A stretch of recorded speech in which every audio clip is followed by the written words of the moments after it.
Good evening. I would like to welcome everybody to this regularly scheduled meeting of the Ulysses Town Board. It is August 9th, 2022, and it is 7:00 p.m. Would you please do a roll call? Yep. Mr. Boggs, Present. Ms. Marino, Present. Ms. Olson, Present. Mr. Goldman, Present. Ms. Bouchard. Present. Excellent. Thank you. Approval of the meeting agenda. We do not need to have number at 13, the executive session. We do not need to have that tonight. I was anticipating an update, but I do not have one of any substance, so that can be struck. Are there any other changes needed to the agenda? Okay, then I'll accept a motion to approve the agenda. Motion to approve with the modification. Thank you. Yep, thank you. Second, Second. all those in favor? Aye. Aye. Okay, let's move on to privilege of the floor. Is there anyone in person or in the public who'd like to address us? Great. Let me actually, first, is this one supposed to work? Sorry, forgot. Try turning it on and you'll see that lights up. It lights up. Lights. Okay. Let me see if I can not tip it over. A little too boisterous. Okay. I think that gets us in the screen. Have a 3-minute public for anybody who's joining us. We have a 3-minute. I'm not on video. It's That okay. doesn't matter. All right. Well, from there down is. Good evening and thank you for the opportunity to address the board. My name is Drew Engelhardt, a resident in the town of Ulysses. My wife and I reside on the property located at 1400 Teganic Boulevard, where the old gas station and convenience store sits abandoned on the corner. My wife owns Angel Heart Steiner in Ithaca and has plans to restore the old market into a sandwich bakery coffee shop. As you may be aware, we've been in communication with the town supervisor, Caitlin, regarding the Restore New York funding, which requires the town of Ulysses to submit a non-binding intent to apply one-page form by this Thursday. Our general project description is as such, located in the town of Ulysses on Route 89 at the start of the Cayuga Lake Scenic Byway. Angel Hearts Cafe is seeking to restore the previous gas station convenience store to its original charm. The 700 square foot building has been vacant for about 2 decades at least, but is structurally sound with lots of potential. The addition of a 1,250 square foot commercial kitchen would allow the cafe to provide locally roasted coffee, fresh baked goods, prepared hot and cold foods, snacks and beverages to locals going to work in nearby Ithaca and tourists visiting the Teganic Falls 2 miles down the road. While seating will be minimal in the original structure, outdoor seating under the existing pavilion or in the added outdoor picnic area behind the building will provide for customers seeking alternatives due to the current environment that we're in. 2 ADA compliant bathrooms will also be added for customer use. I've spoken to Robert Sweet. He's the regional director for the New York Empire State Development regarding the process for the Restore New York funding. He said he fully understands, as do I, that smaller municipalities may not have the resources to take on these projects. He clarified that the intent to apply is a no obligation form that goes through a screening process to make an initial cut. If rejected, there would be no further action required from the town. Given the limited town resources, he mentioned that should we make the initial cut, that either Tompkins County or the Ithaca area economic development might have the resources necessary to see the project through completion. The Restore New York funding is meant to clean up blighted structures in the state, including the old market. There are 3 abandoned structures within a block and at least 1 up the road. Restoring the property will bring back the area to life, as well as increased tax revenues. I would hate to miss the opportunity to turn the property into something positive for the community. With that said, I would like the town to consider approving the non-binding intent to apply submission. Thanks again for your time and consideration. Thank you very much. Oh, and perfect timing. Okay. Okay, is there anyone else in the public in person or online who wishes to address us? If you're online, if you could wave to us or put up your hand. Did we disable the chat feature? Linda is- Linda, yes, go ahead, please. Run, go. Can't hear You're you, Linda, muted. you're on mute. I don't think she is. No, she's not. Oh, I your can't hear her. No, microphone isn't working. Let's make sure ours is turned on. Will, would you mind coming off and seeing if it's us or Linda? Okay, can you hear me? Yes. Yeah, Thank Okay. you. very loudly.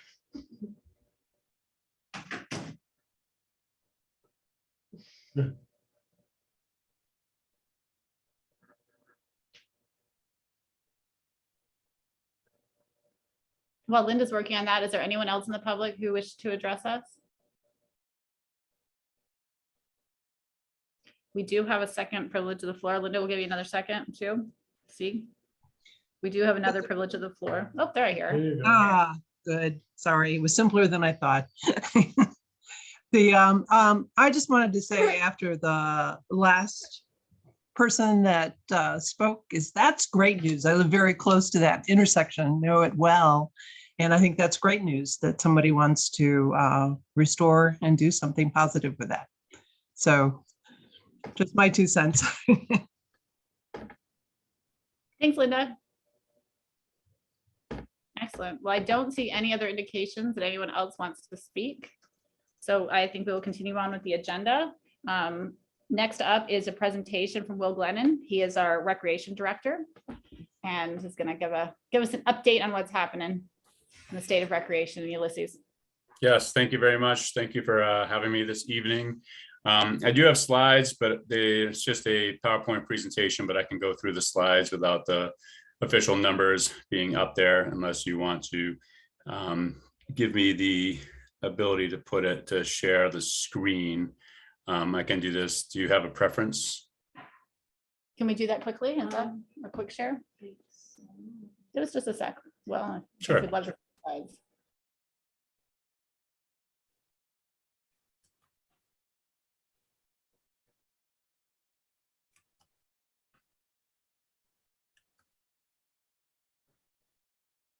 Okay, we can see your screen.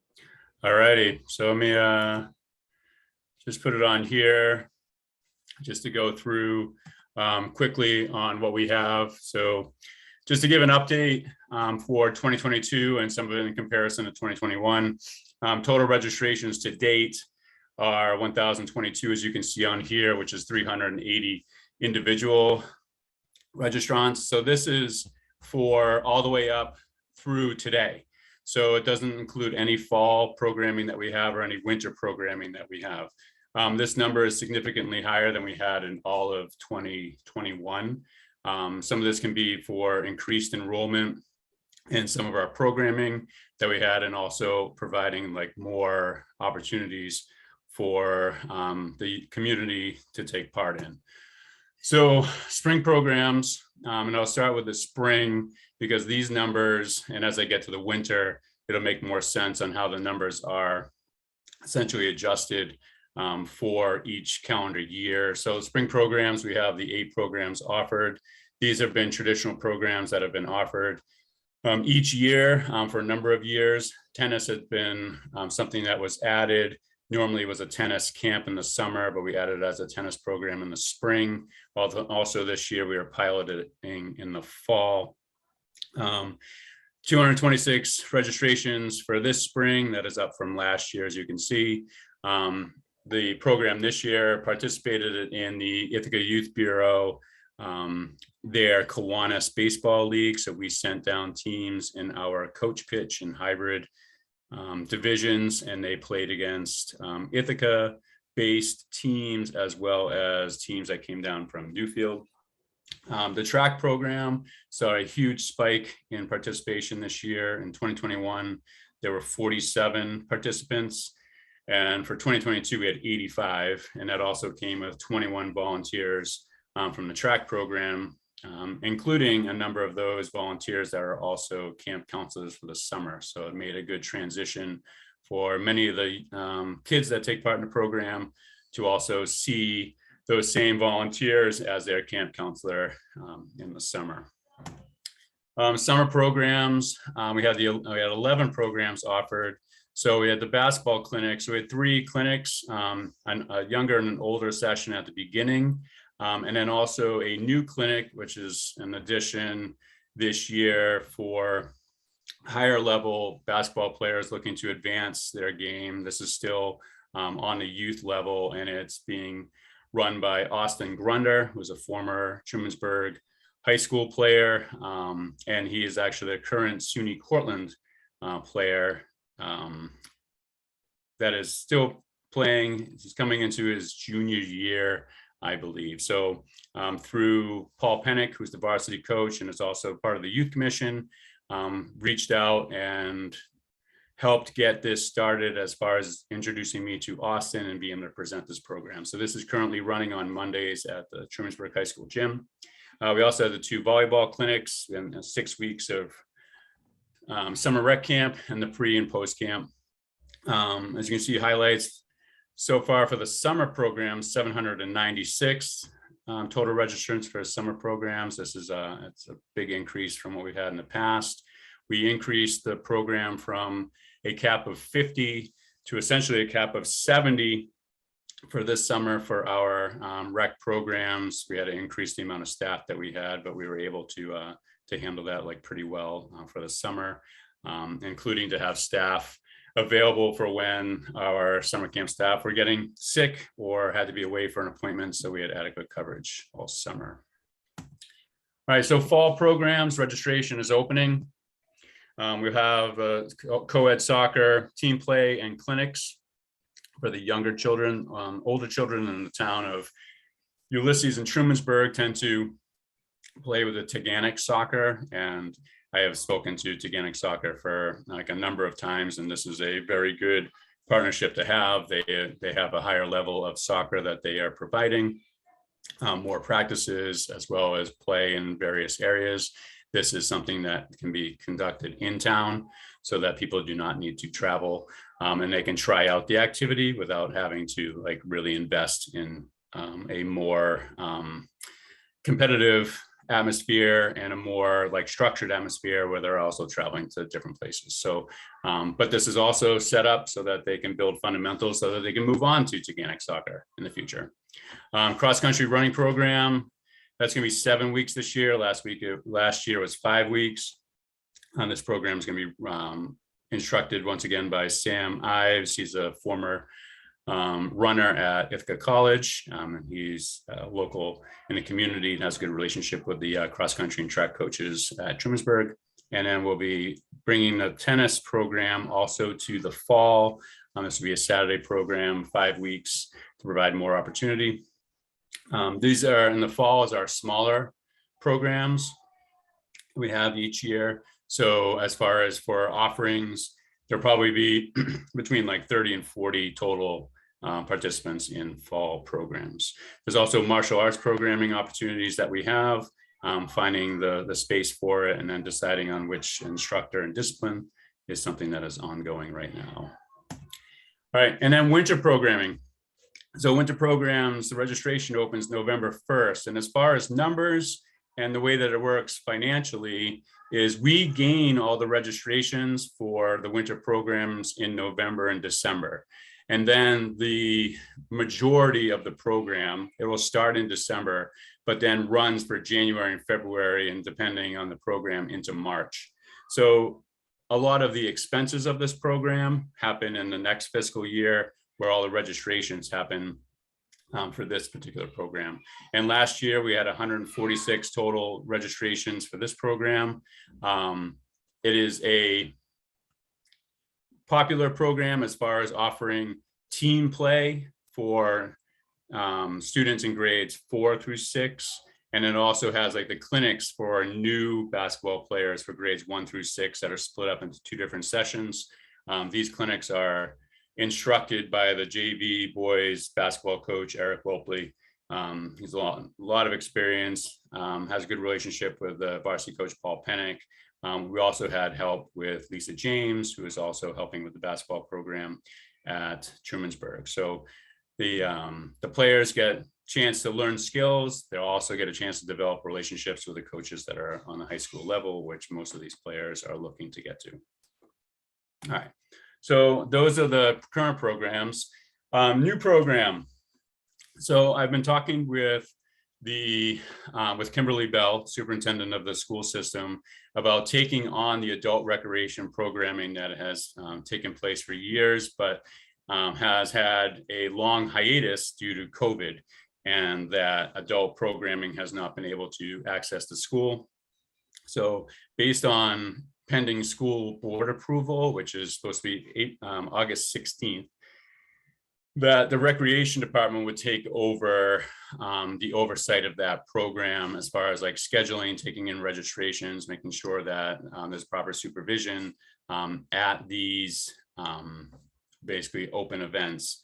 So any member of the adult public can register, and then they can come and play for indoor soccer or open basketball or volleyball, and even like the introduction of pickleball, which is gaining a lot more popularity, and to provide a space that adults can come down and play, where they don't have to be a member of a specific group, but they can register. It's open, and it'll be available to the community. This was formally through the TCEP.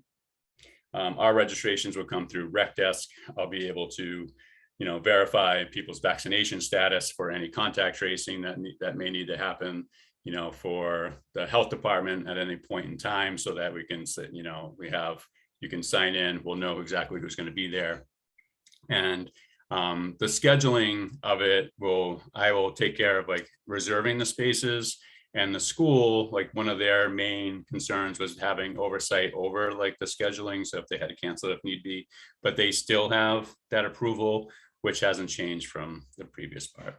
So these programs would, pending this approval, will begin in September. So the first weekend after Labor Day, these programs would start.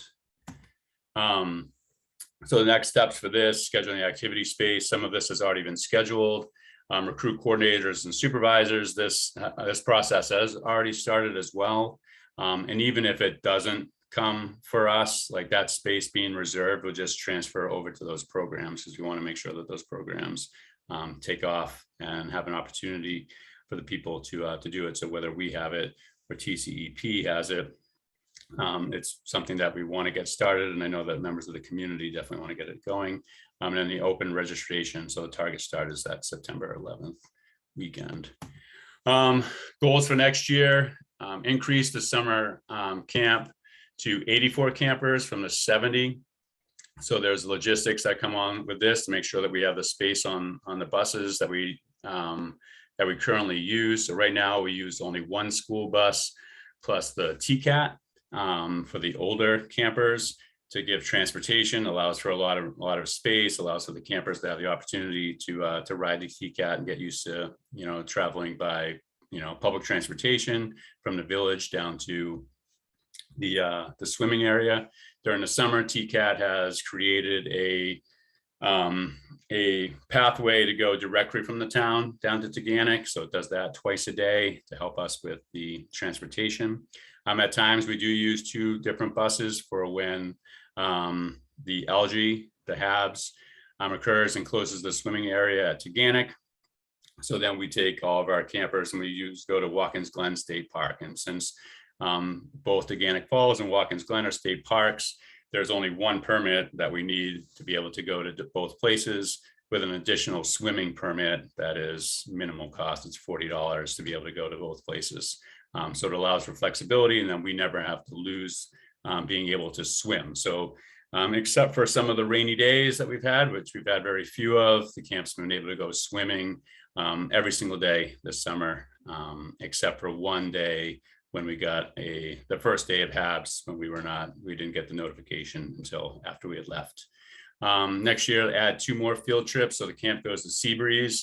They're actually going tomorrow, but to add 2 more field trips to go up to the Museum of Play in Rochester and also go to the Most in Syracuse, provide those opportunities to the campers to go to those places. And then for other additional programming, adding more opportunities for specialty type clinics and activities, art and music for a number of the community members. We're very sports focused, so trying to broaden the offerings that we have to the community.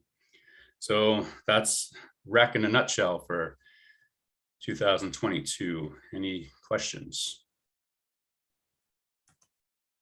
Any questions?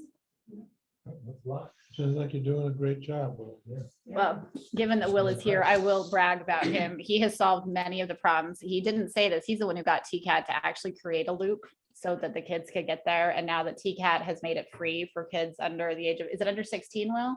It's 17 and under, but I think that's a countywide program for this Yeah, year. I wasn't giving you, That was I also wasn't giving you huge. credit for that one. I wasn't giving you credit for that one. Yeah. but He did negotiate with TCAT to actually provide that loop. So last year, so other people have been able, in the community have been able to take advantage of that. And it used to be that if the state park closed, kids were sometimes just sent home.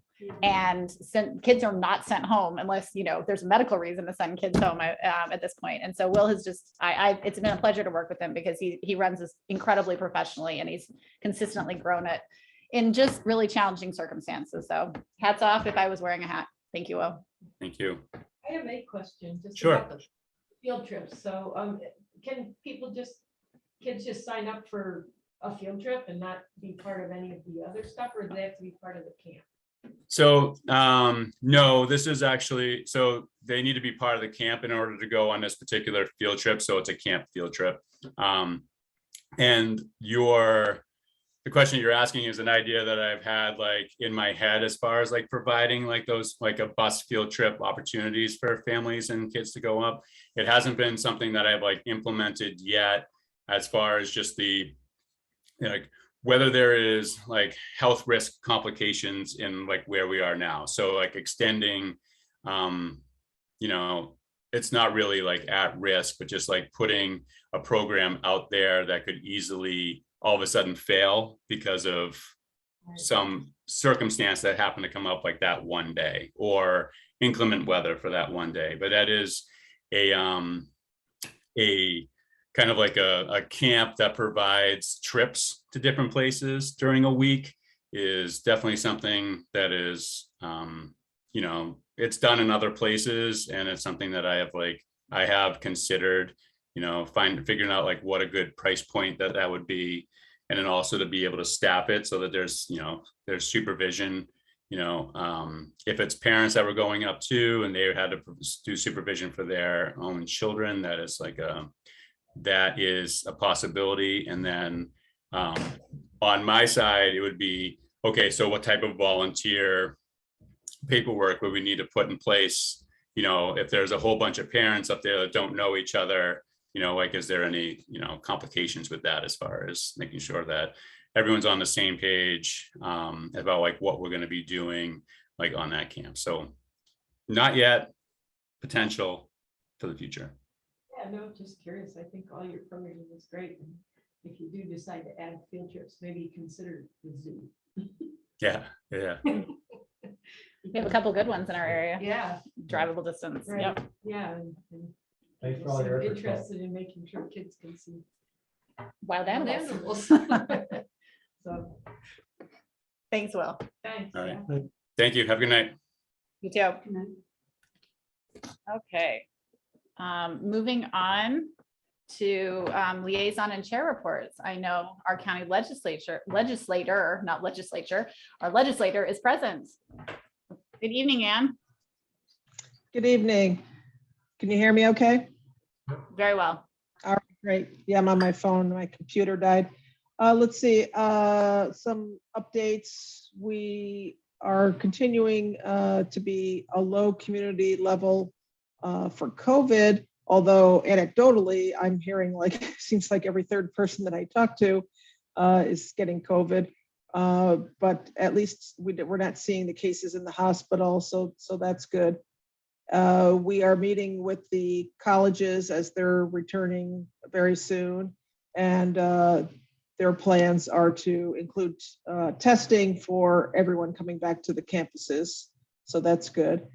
The health department is offering a Moderna booster clinic tomorrow for COVID booster clinic at Lifelong between 2 and 6 p.m. tomorrow for anyone ages 18 and above.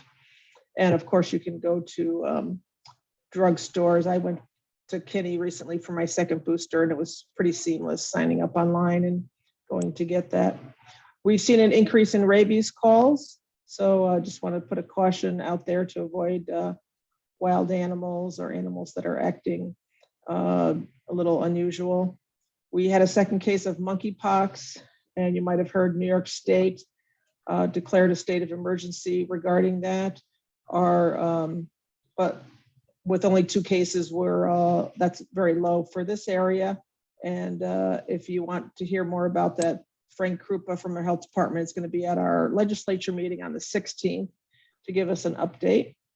We rolled out the 988 phone number for those in emotional distress, and that goes directly to our suicide and crisis prevention center. So that's 988 is a number that people can call now.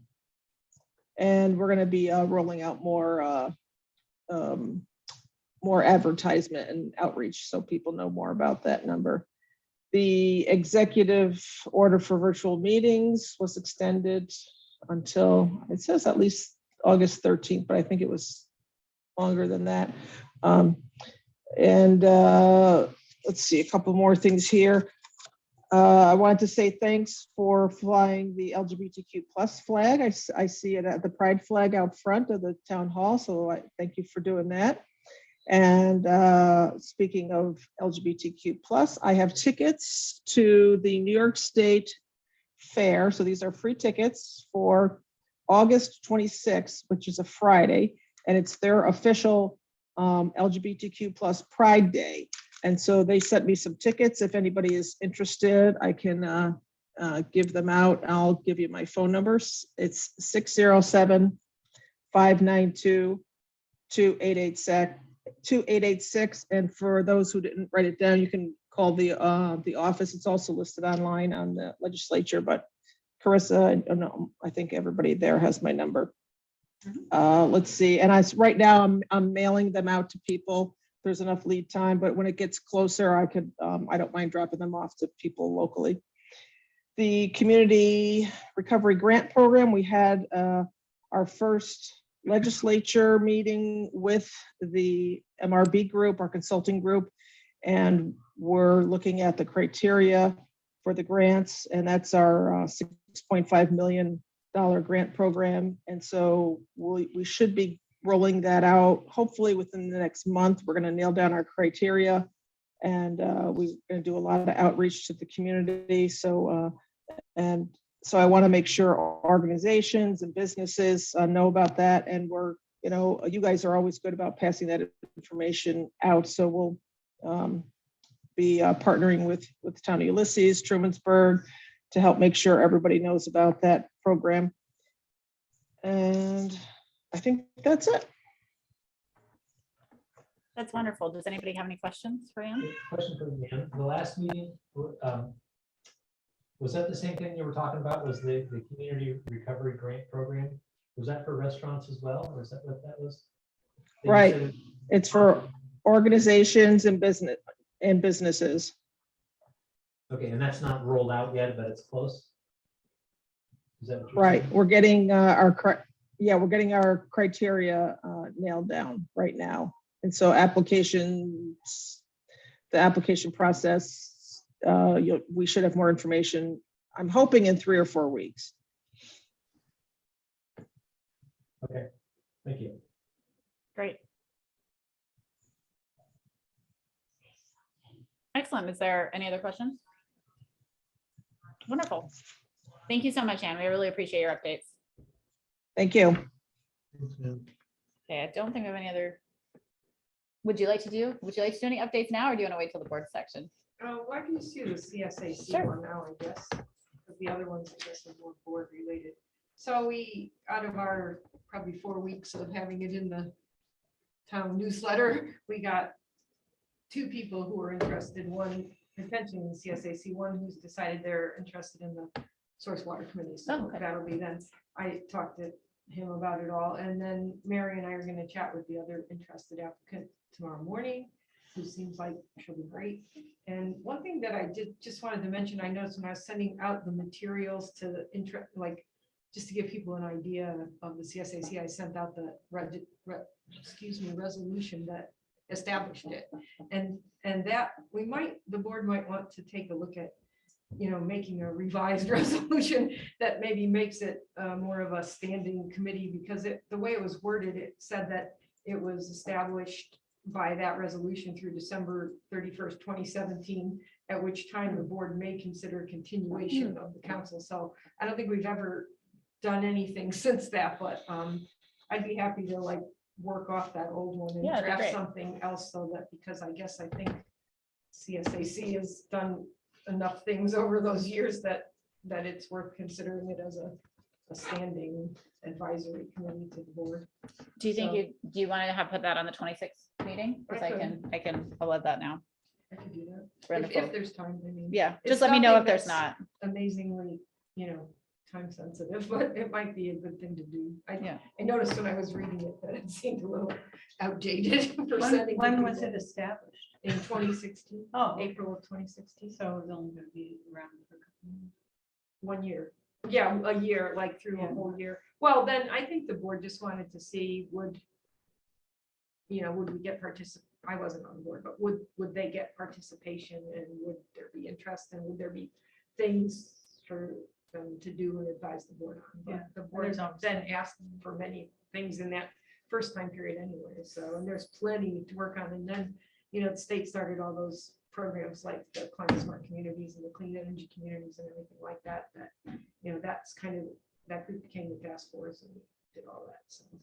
Anyway, Yeah, it might be, I'm just thinking from an organizational standpoint, maybe at the organizational meeting, we should actually just briefly look at what each of the committees are and what they're tasked with. Not tasked with, but like how they were structured, because that could be the effective renewal each year. It's the same way we do policies. so I'll work on that anyway, and maybe bring something to the next meeting. Or That'd be great. Consider establishing it as a, standing advisory committee. Doesn't need to be rethought every year. Because you could always dissolve it. if Oh, yeah, Nobody was doing anything. on the calendar. Or whenever there's an open window. Excellent.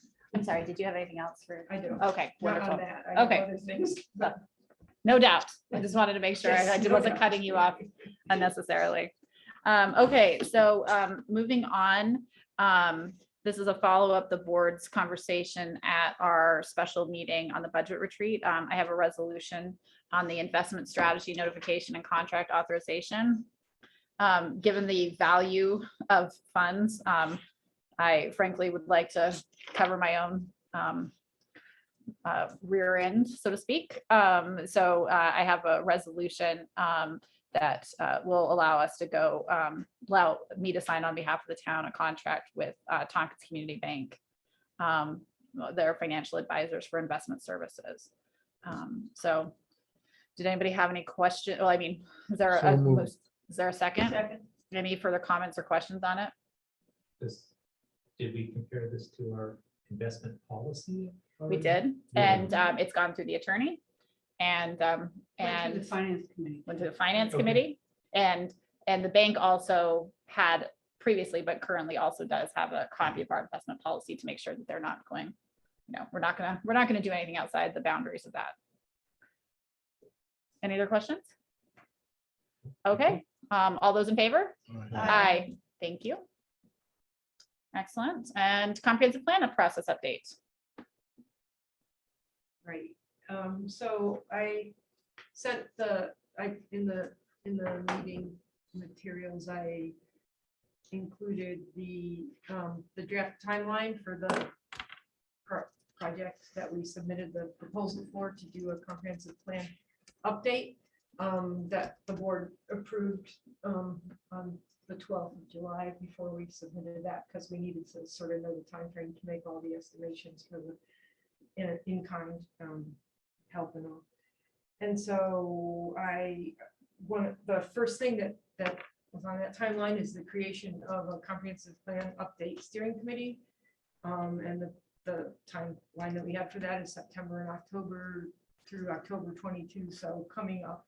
And so I just thought that it would be a good idea to talk about that and see how we could begin to move forward with the creation of that committee, which would be completely advisory to the board, and it would work with the planner and the consultant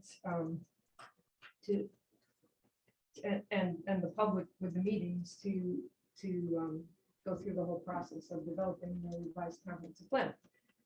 So it seems to me that, some things for the board to think about are how many members total we might want, and what sort of coverage we might want, like reps from each of the sort of standing town committees or boards, like the recent zoning update steering committee had, the BZA, the planning board, an ag rep. Once we have someone, or maybe we can find someone from the public. Yeah. And then, some members of the public that have a particular interest or expertise or experience, either past and new, some balance that would give us breadth and balance. And we can, put that in the newsletter that we're taking applications for people interested in that. Starting soon if the board wanted to do that. And yeah, that's how the last comprehensive plan steering committee basically was sort of made, made up of people. That was sort of the way that it ended up happening. And yeah, so anyway, I just thought that it was a good idea to have a discussion about that. And Well, I think it would be a good idea to put it in the newsletter, because we're not gonna get, a committee like in a week. no, It's gonna take some time. well, that's why I was thinking if we So- started putting it Yeah. in now, if we really wanted to try to form one sometime later in September, that would be time to collect it early October. And then the planner will be on board by then, and he'll have obviously a lot to do and Yeah. big learning curve, but we could just, get that group together as an initial meeting on this timeline. It was proposed November and December, where they could start talking about, the overall project visioning and with, back and forth with the board. We obviously have board liaison and, working on what sorts of things, especially with the sustainability and the other foci, what kind of data, what really do people feel like needs the most updating? And, maybe working in January or between January and March, on this timeline, we had maybe just having an initial public info meeting to let people know this is happening, and, come and give us your thoughts. I forgot what they call those kind of meetings. You probably know from being a planner, but they had them with the zoning update. and Yeah, stuff Like that. public information or Yeah, some public kind of charrettes or round, yeah, round sure, tables. that's what it is, and people, sort of walk around and they can write their thoughts on Yeah. different things on papers like sustainability or land use or, other things like Yeah. that, so we can just start, like, before we might ever get a consultant, getting some ideas what people want, and the committee could, do that with a little assistance from the planner, but he'll obviously be really busy, so. He will, but I'm particularly excited about this planner because he's Oh, done yeah. this kind of work. Right. Like, this is like, know. it's like perfect timing Right, for and bringing him in. Yeah, Yeah. I mean, I remember when he, when I talked to him the one time, the rest of us did, Mary asked him a question about how he saw development of the comp plan review process, and, he had, great ideas. I thought, get a public participation plan and set the timeline and identify, sort of stakeholder groups and people to be on a committee that helps move it through, and start a web page just for the comp plan. So we just post what we're doing, and so I thought, he had a lot of good ideas, and he seemed like it'd be great. And I think if we can get a consultant too, and we can get a good solid committee, then it wouldn't be too much drain on anybody, and we can get it moving along well. So anyway, that's what I wanted to talk about, just looking at that timeline now that we have the grant in. And our fingers crossed. So I don't know, if the board wants to talk about that anymore tonight, like. When if do you we want, hear, when do we hear about the grant? November, you December. know, yeah, I think November, Yeah. December. The way the timeline was, the grants wouldn't start until March, so there'd be some, contract negotiation once you find out, which Michelle and I would presume it would be like, January, February-ish. When we got the grant that did the town hall, you had to negotiate a specific contract. What you put out your general project, but then you negotiated the specific contract. So that took a while. It took 3 or 4 weeks. So that's why we had in the timeline hiring a consultant, but we could put out the RFP before that because the town was committing. And we could talk about that during the budget too, what to do this project, and we hope we'll get financial help for it. But You have to do it either way. Right, so So- that's the timeline there. So, I mean, we can think now about how many people total or more about the structure. We can talk about that at another meeting. We can just decide to put out a blurb, a little advertisement blurb, or whatever everybody thinks. How many people were on the comprehensive plan? About 3,000. No, I'm joking. When, last time, It felt- 9? it felt I like a think lot. it started out to be 9. Zoning updates during the- 9. No, the zoning Yeah. update steering committee was probably 9 Well, Nine. it grew, or more. It did grow. it grew towards the, I would say, Plus 30. because I think it was about 5 people in the beginning, and then it was decided after a lot of concern was raised by different groups that that we put on what the board was calling stakeholder groups, but it was like someone from the BZA, someone from the planning board. It was basically the sort of standing active committees or boards of the town. So it was someone from ag, someone from planning board, BZA, and CSAC. So that added like 4 people to, I think, be about 5. So I would say it was 9, maybe. And then, of course, Darby, the planner, participated. So 10, so that was about how many people were on that one. And people tended to seem to, I mean, I only was started on it when they wanted someone from CSAC. And I was the one that everybody nominated to go to more meetings. And so that people pretty much participated.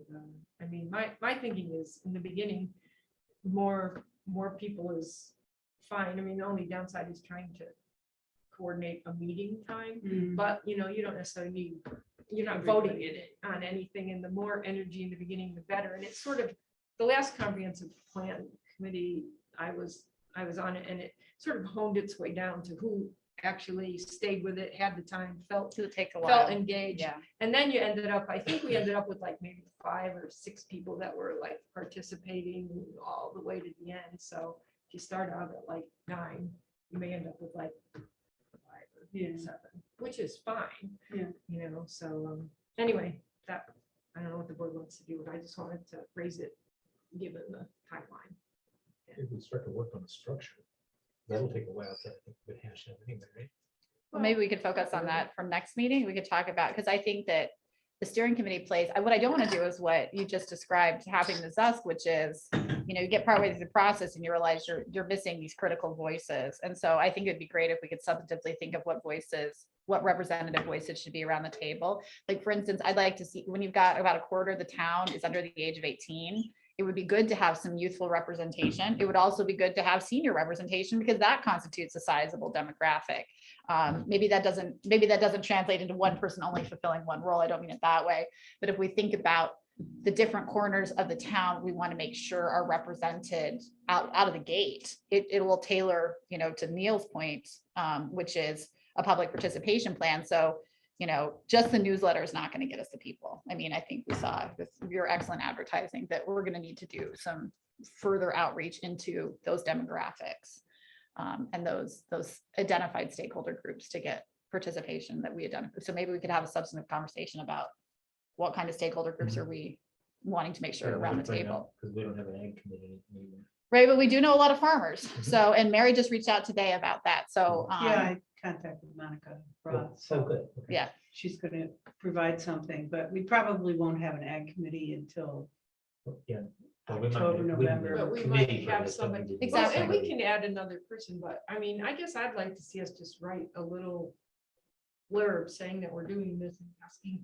I mean, we could still have substantive discussion about the structure, but we might as well get it out there as Well, and see sooner who rather applies. than later. I mean, there may be a stakeholder group represented by a person who applies that we didn't even think about. Right. So, you if know, we it's put it like, out there that the town's gonna do this, you know, I'm willing to take a little blurb out of what we wrote for our grant or something and send it to Chris, and we can just start getting interest while we also work on how we want it structured and we can even mention in it that we'd really like to see, given that that percentage of the town is youth, that we'd really, you know, like to see a youth member in Yeah. addition to, you know, other things. So, anyway, if the board is amenable to that and you want me to draft it, I will, or if you want Chris to or whoever else. But I think it's a good start. yeah, Start with the draft and then we'll just just start getting start to some, poke at it, right? Yep. just start getting, because like it's gonna take a while, and if we really want to start trying to move along this timeline, which basically, you know, gets a plan adopted in Mhm. 2024. And it's, I mean, Michelle and I went through that a lot. We were like, wow, that seems like a long time, but it's like, no, it's really how long it's gonna take. Yeah, And that's that moving along pretty yeah, that's well. at a speedy clip. Yeah. Right, it is. And so I think it's really important to get going. So, okay, well, that's great. Yeah, Thanks. great. Okay. Awesome. and I was thinking that, you know, if we get a farmer that applies, you know, this might be the seed of our ag committee. Exactly. I like your metaphor. Well, you know, so when we get to the water committee, one of the people that I had suggested, if you, I sent the other thing. Yeah, yeah. That person has had, he's not a farmer, but he's had a lot of ag outreach experience. So I was thinking Might be a good maybe person. if he gets really excited about the time, we can get him to join that Absolutely. committee too. So anyway. Getting everybody involved. I like Right. it. I like it. Excellent. Anyway, sure. Excellent. Yeah, I have a couple neighbors that are farmers too that I could talk to. Well, what I'm gonna do is I think I'm going for the next meeting, I'm just gonna go ahead and I think maybe we could just probably start doing a standing comprehensive plan update. Maybe there's not much to update from that meeting to meeting, but if we just put it on as a standing. Comprehensive plan. Exactly, planning to plan. Planning the plan. Yep, Let's hire a planner to plan the plan. No, you are a planner planning. the plan. exactly, but I can't plan this plan to No. plan all by myself, so. Yeah, yeah, Okay, so I'll put that as a standing item for future meetings. Okay, that's great. Thank you. So that was Absolutely. what I wanted to talk about that. Wonderful, thank you. That's great. And everybody got that timeline thing. Yep. So you have what we were talking about doing. Yep. Yeah, I think the grant was a good way to funnel, put deadlines to put that. into Right, and process. also I thought what Michelle and I kind of got a little excited about when, you know, if you get excited about very things like grants, was that, you know, it sort of made us think Mhm. about like what we would want in a plan going forward, because it did have that kind of sustainability focus, and then we brought in some of the climate, you know, potential hazards and things and how it relates to land use and things in the town. So Yeah. like, you know, whether they're appendices or they're just integral to it, I think it's a great way to look at some aspects of an updated comp plan, given the weather we've had in this region, Yeah. which is unprecedentedly variable Yeah. over the last like 5 years. So, It has been. right. So anyway, Excellent. okay, moving on. Awesome. Thank you. Well, the flag policy implementation update is there is a flag, there is a pole, it's a very short update, but we have the pride flag will be flying through September 3rd. I was hoping to get it up August 1st, but the timing did not work, but it's up through all of August and through come down on September 3rd, in keeping with our flag policy. But the structure was put in place, was installed by the highway department, so thank you to them. I assumed there weren't going to be any questions, but if there are. Otherwise, we can move on to new business. Surplus highway equipment. Like to surplus the Volvo T53. It's from 2003. When the board did a tour of the highway barn last year, this was the vehicle they pointed out that they basically they pillaged for parts. They have another Volvo that's newer. And so they have basically over time just this vehicle has been used for every useful part that they can. So we're at the point of scrapping basically. Would be the most likely outcome. So But it served its life, and then it went on to donate equipment. So Scott's requested the surplusing of this vehicle. So moved. Second, any further discussion? What happens when it's surplus? So this one will probably be scrapped because it can't be There's sold There's as a nothing more use to function. pillage off He's of it? He pillaged to his heart's content, and Okay. and so this one's destined for the scrap. The piece of equipment we surplus earlier is going to auction. It'll be, I think it's Auction International. It's the typical entity. He had put out feelers to see if there's any in the area. Right, yeah, I just was wondering, because I know sometimes Yeah. they auction. Okay. Yeah, no, this one's past auctioning stage, so it's going to the scrap graveyard for reuse. Well, our town highway department has always been really good about trying to keep things going and use parts and everything, but still be safe about it. I've always appreciated that. I do as well. Excellent. So if there's no further discussion, I'll call for a vote. All those in favor? Aye. Aye. Thank you very much. Okay, water distribution and system supervisor appointment. So I handed you, this is a very slightly tweaked version. This really just cleaned up some typos. The Blixie caught, there was no substantive changes to it. So this is a continuation of the conversation that we've had about water supervision. Scott is currently the only individual in the town who is certified in water. Chris moving out of town employment at the end of last month. This kind of provided an opportunity to look at what kinds of needs the town has. And one of the things that became very obvious is that Ulysses is one of the few towns who manages a public water system. Even though we don't produce the water, we buy the water, that responsibility for management isn't actually designated specifically in the highway department. Because we had this split position previously for the water operator that was split between the highway department and water. Technically, the water operator reported to me for the 13 hours a week, and to the highway superintendent for the balance working in the highway department. I'm here to tell you that I don't have any water experience, and it's not very feasible for the supervisor to manage an employee on the day-to-day when all of the equipment, all of the systems are in the highway barn. And I don't have any water certification. And so what we're proposing is that we basically follow what other towns, the one that we modeled ourselves on particularly was the town of Newfield, and is consolidate for the balance of this year, because this would be if it doesn't work or whatever, we could do these duties could be reassigned to somebody else.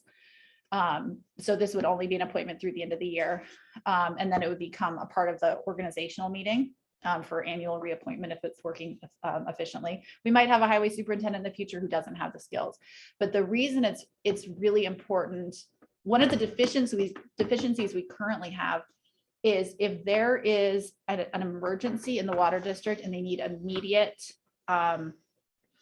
work done, there's actually no clear line of supervision of who's actually in charge of it. Because the water department doesn't actually own equipment besides some very basic tools.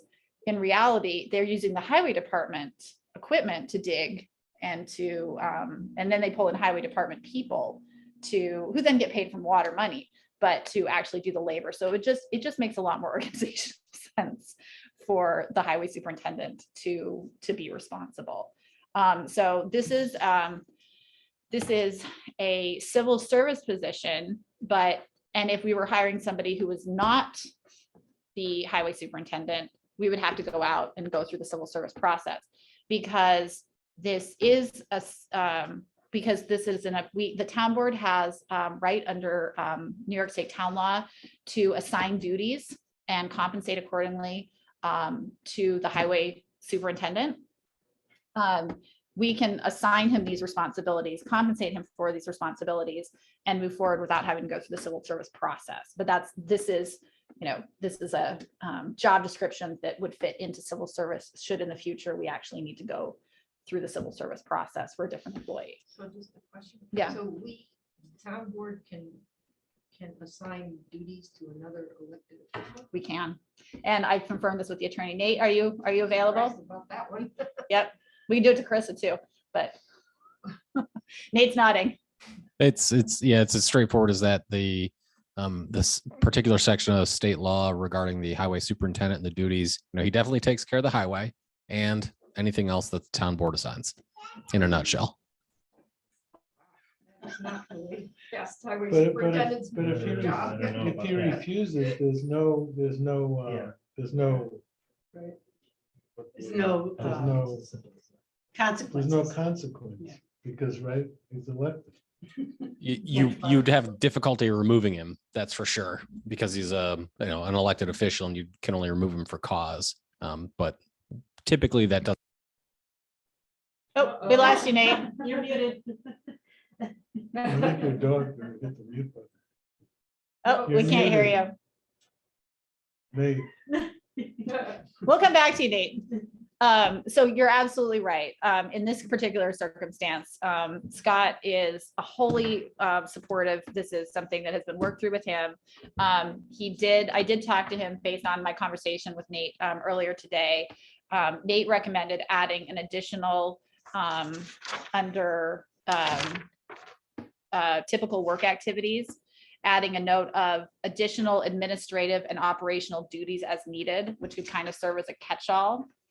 So typical work activities on the first page of adding that. I confirmed with Scott that that he's perfectly comfortable with that. Scott wants to, and Carissa could even speak more eloquently about this, is that the way water has been managed in the town from not from the testing standpoint, has just been managerially ridiculous.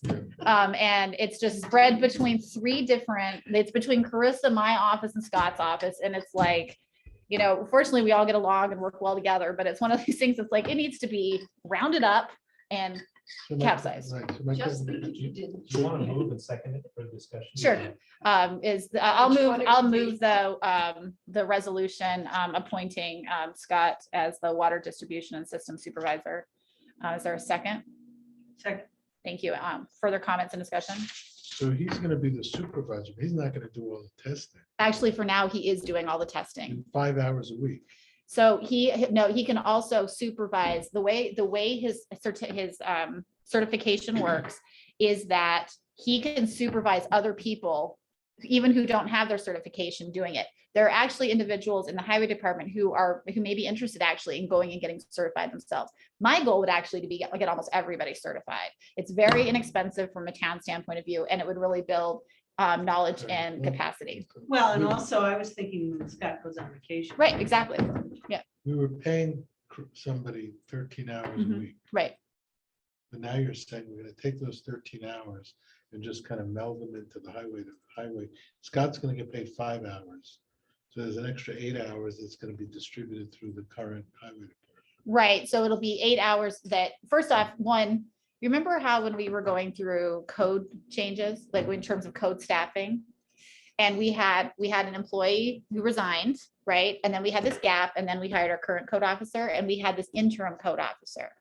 And what was really useful from I appreciated in particular, I think Nancy did too, was that interim code officer came in and said, what's going on? Basically a new fresh perspective on somebody who hadn't been managing the process before, to get in and say, what does this job really need? What's been working efficiently? What isn't working efficiently?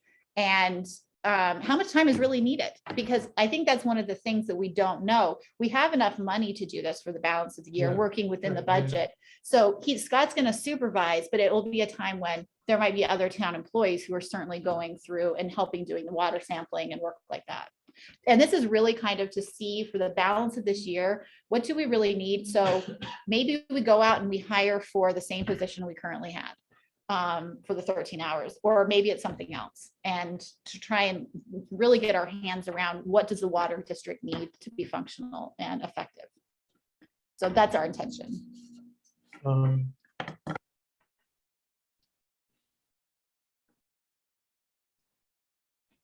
So the other work that Chris was doing is now gonna also, not only the water, but his highway activities are gonna be melded into the current. Are we hiring the new person? So, well, this was the kind of the first step, and then we'll come back to the board. Scott wasn't available tonight. We wanted to come back to the board and say, probably look at hiring a full-time highway person, because Scott has been a working supervisor in a way that previous supervisors may not, and I can't speak to, I don't know them, I didn't know them personally, but not every town highway superintendent actually is out on the roads snow plowing and doing those things.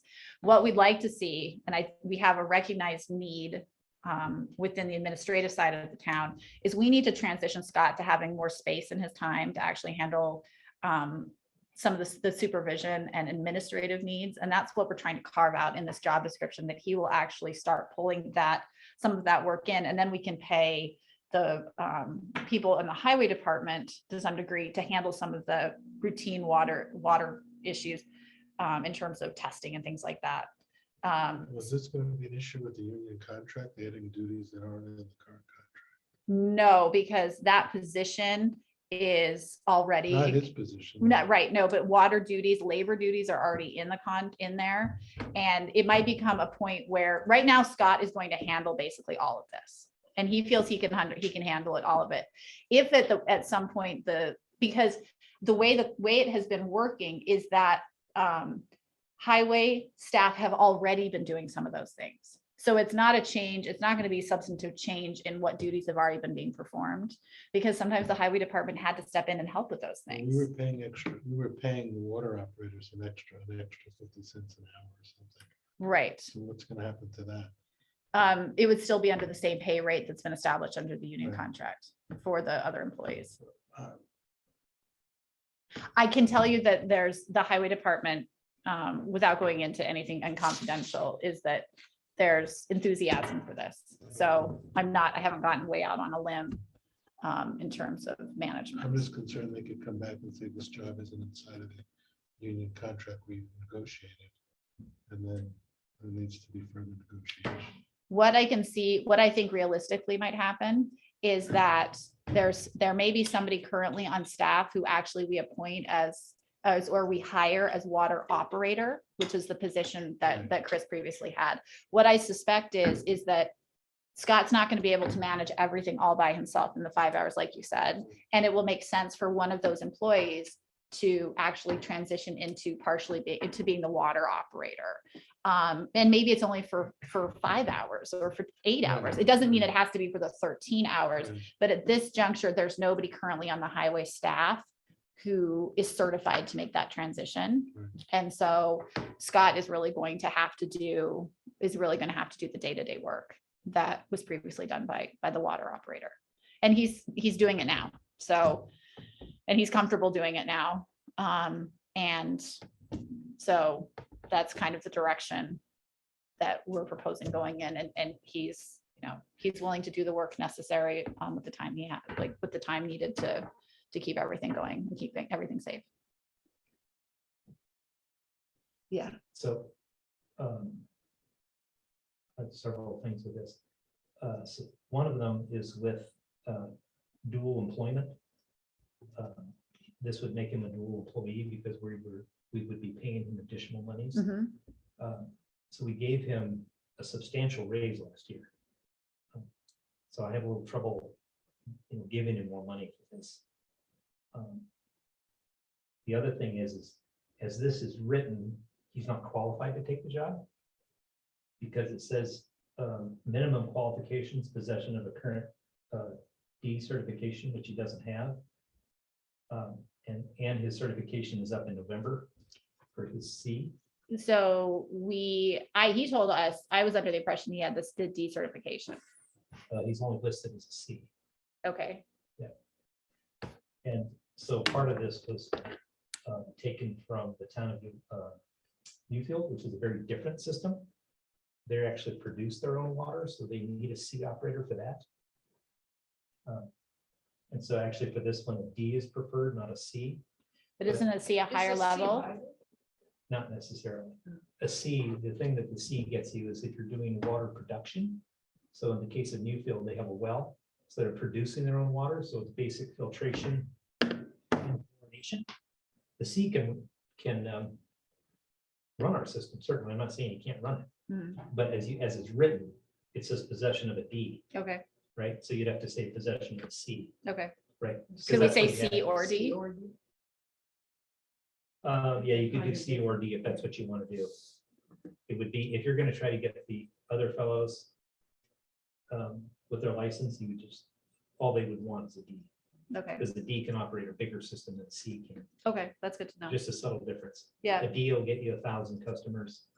1,000 or more customers, the C gets, it's much smaller than that, but okay. it gets you, if we have a well, which we don't have. So we want future people to get the D license. Yeah, like the village will probably need at least one C operator because they have wells, right? So a lot of these work activities are for an operator, and it's not necessarily part of the supervision, but that's kind of a semantics thing. And it says maintains and operates the chlorination pumps at the tank. We also have chlorinators down at the Wolf Lane station. Could you specify which lane? The bullet statement on the second page. Okay. About 6 bullets down.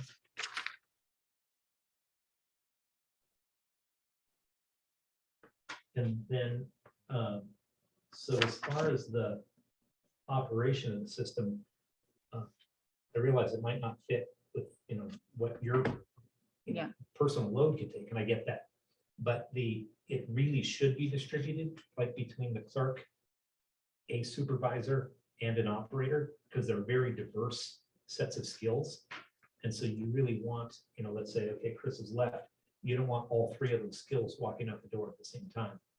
So the handling the business side of it, a lot of, Right, so he's not gonna handle the business side. I mean, Chris, would you mind specifying what you perceive that you'll continue to do for the water and what you're hoping to offload? I'm gonna continue to do the billing, I have the software, he Right. doesn't have access to the software, Right. so. yeah, I'm that gonna should stay. be handling the questions that come in about why is my bill so high, but then Right. ask him to go out and do a meter check if necessary. Right, yeah, all the field work would stay Yeah. the same, but you would still do the billing. Yeah. Yeah, you wouldn't want the billing to Mhm. leave the building, because Mhm. we are the business office here, Mm-hmm. and it says some of that in there. But, and you would want like the reports and things, I would think, to stay in here, because that's where all of them reside anyway. Some of them, I mean, it's divided up now that the water operator has to, and it's per the health department, they want the water operator to submit the whatever, there's a certain amount of. Oh, yes, he's doing the chlorination Right. tests and things. I'm talking about Right. just the reports that you do with the customers and things, keeping the customer database, right? That stuff should be, really should remain. Right, those are, business. I don't think those are the reports. So there were reports that I was having to do to the health department. The quarterly reports. Quarterly reports, things like that. That's something that seems, because basically I just have to get all the information from the person who Yeah, actually did it. collate and send it out. And, right, and it's, Right. that's one of the reports we're looking to consolidate Mm-hmm. with the water distribution. Yeah. I just confirmed with Scott, he said he has both C and D. So I texted him, that's what, So as of.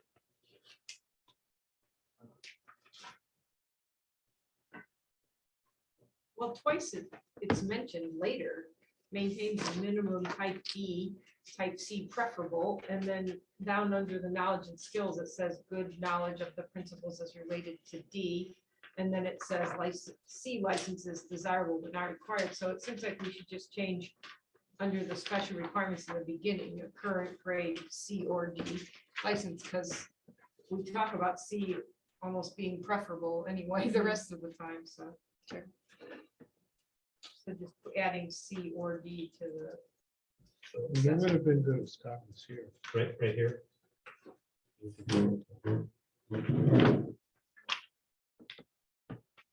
so, I mean, I don't know. So I'm just telling you what Scott's telling me. Well, I know what he said. Yeah. That's the current report of water operators in Tompkins County. Okay, Because I knew all he had was the C. So Okay. unless he got the D within the last couple of weeks. okay, well, I mean, Yeah. I'm Yeah. simply reporting what Scott said he was, Yeah. so. So then the other thing about, the biggest trouble I have, and I feel like it doesn't fit with the DEI policy, is paying him extra to do this. He's the highest paid employee in the town, And as we loaded things on to say Carissa, right? We've never compensated her when we gave her more water work. And I just have a really big trouble with, you know, and pardon me, you get a male here and we're gonna throw more money at it. You get a female in the clerk's office and we load things on her and we don't compensate her anymore. And so if this is temporary and he got a really big raise last year, I think he ought to be able to take this on because most of his people are gonna be doing this anyway. He's not gonna be reading meters. You know, he'll be doing a little bit other administrative stuff. But I want to go, what have we loaded on to Carissa? That we we, haven't well, compensated? we gave the clerk all the water duties. Didn't actually have them before?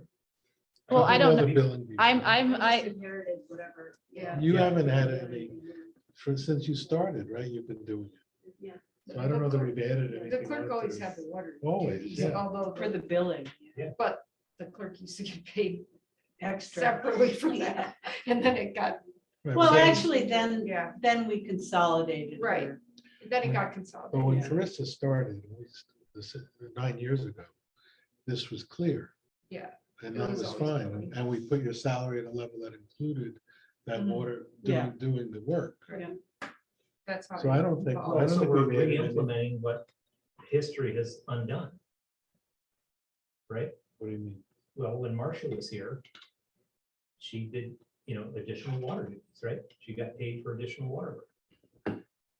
Right? She got paid, yes, and then we, Yeah. yes. So we undid it.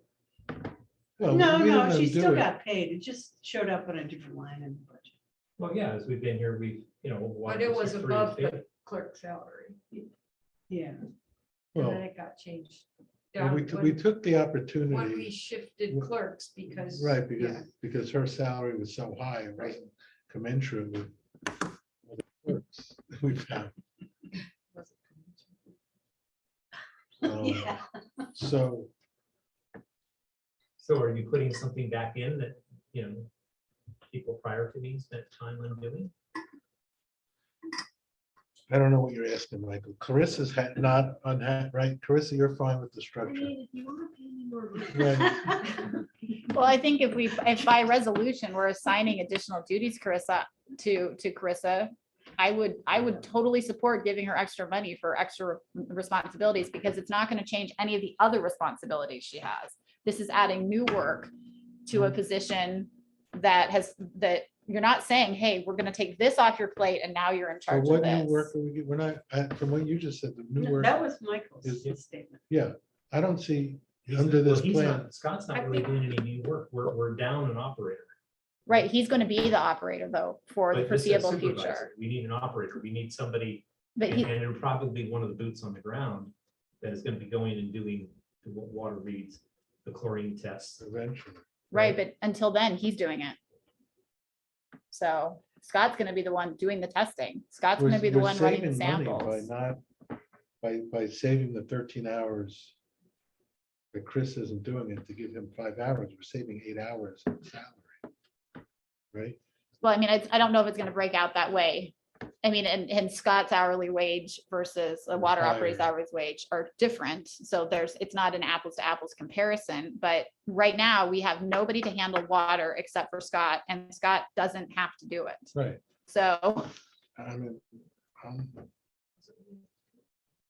Yeah. no, and He doesn't. No, it's true, he doesn't, but in my experience with him, he's been incredibly hardworking. right?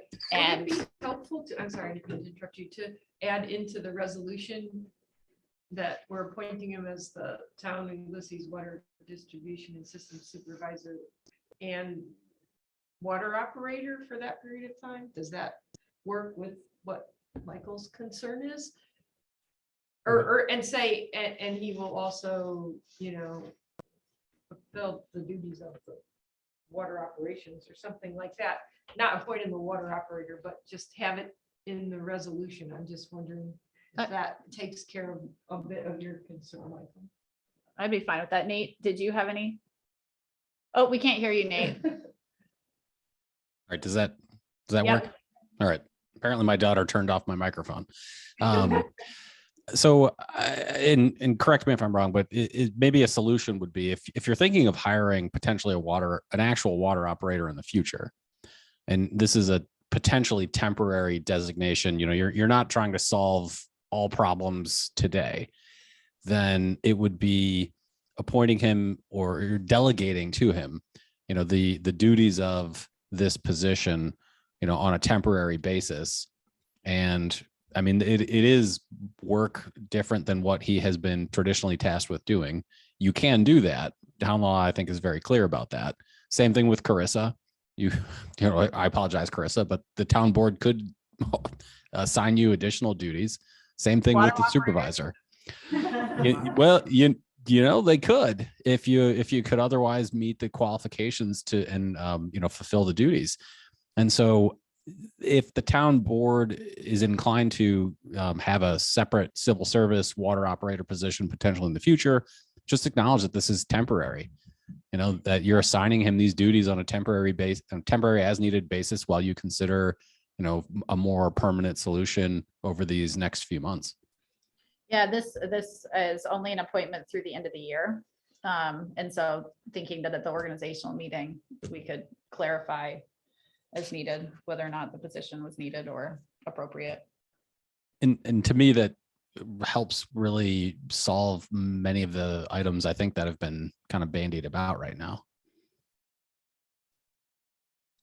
So including in and temporarily delegating the water operator duties into the, saying that he's the supervisor and delegating the water operator duties to him or something, then it's clear that he's doing both of those for this period of time, and then we'll see how that shakes out for that amount of money there. And does that help, Michael, with being clear that he's doing both things? Well, again, I think all we need is a water operator. I think if we're going to flesh something out, then you would flesh out what, you would need a supervisor. But the other thing is, this was taken from Newfield, and you would actually take something from the town of Lansing, which would be a very similar system because they have water operators in their system. So that would be a much better model to follow. And then also, Nate, also the issue of dual employment. And how, we should look into that because that's what this is, dual employment. Yeah, I mean, I go back to the thought that you can assign and have him perform basically any duties that you would deem fit for him to perform. This, I mean, I'll say there's plenty of towns and villages, towns, where the highway superintendent is directly in charge of overseeing the water operations. It's not an unusual arrangement for the highway superintendent to also be tasked with these types of duties. I don't believe that you need to have a full-blown job duties description for him to be tasked with overseeing, the oversight and administrative responsibilities for making sure that these things get done. Right, so I was going to suggest, what if we just, maybe we need to work on this more as per Michael's suggestion that it's not a great fit right now, but it sounds like from what Nate just said, maybe we can just change the resolved to say that he's take on the duties. I mean, Nate always says everything so concisely and well, and I can never regenerate it, but that he's going to take those on through this time for this amount, and then we don't actually have to have an accepted job description yet, and you could work on that until the organizational meeting and make sure it fits well with the town, but it's acknowledging that he's doing some of the supervision in the operations.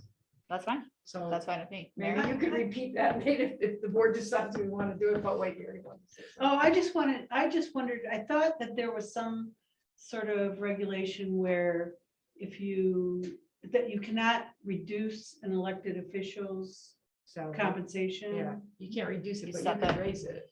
Well, For so new aren't we duties. raising it? For new And then it might be taken over by somebody else, and then is it permanently raised? That's a No, good point. That is Nate, a good could you point. specify, because it's new duties and the compensation is tied to those new duties. So he was elected highway superintendent, he has a salary for highway superintendent. If we move those duties to you decide I'm awesome and should be doing this, I'm not, and I shouldn't.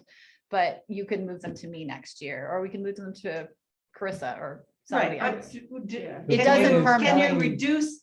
Yes, because he's not His making the money income. for the, yes, because he's not, you haven't changed his salary for the So highway that's a dual superintendent. employment. Is that what you're talking about? May weigh in Who on have that. That elected is and appointed. not what we Yeah. were told, just to Hmm. tell you by Association of Townspeople. They might have been wrong, but But- years and years ago. Yeah, May- my understanding is that the compensation, and I'm looking right at, this is directly from section 27 of the town law.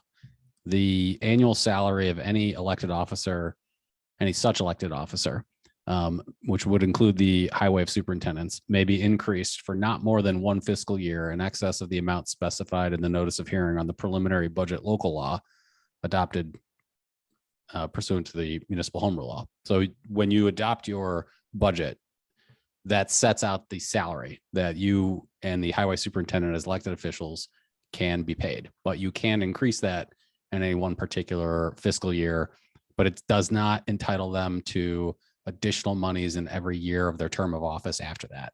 That has to be done and budgeted on an annual basis. And so where you're choosing to assign these additional duties, I mean, there's a very direct, clear tie to the reason for the additional compensation. But if we don't appoint another water operator for another 6 or 9 months, if that additional compensation was put in the budget at the beginning of the year, Can we then- distinguish it so that if this is the temporary, but the superintendent's salary is X, and this is additional and can be removed. adjusted, yeah. Because I think it's an important point that we get right. Well, I did say, I mean, in the resolve, it says the town board approved compensation for these new duties. And that it'll only be through the remainder of 2022.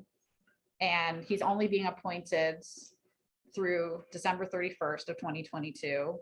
And the compensation is related directly to the duties assigned. So I don't, Yeah. Is that good enough, Nate? Yeah, I mean, I think the one thing that is just occurring to me is to do an increase in salary, if that's how we're considering this during the course of the fiscal year, would be subject to permissive referendum. So we would need to put a notice in the paper saying, we've increased his salary due to these additional duties. So Caitlin, I apologize. You should have thought of that when we were talking. so do we need a further resolve then to that it's subject? Yep, just subject to permissive referendum, I believe. Okay. So subject to permissive, I'll just add that, subject to, Just an add-on. to the yes, to the very policy. final one, yep.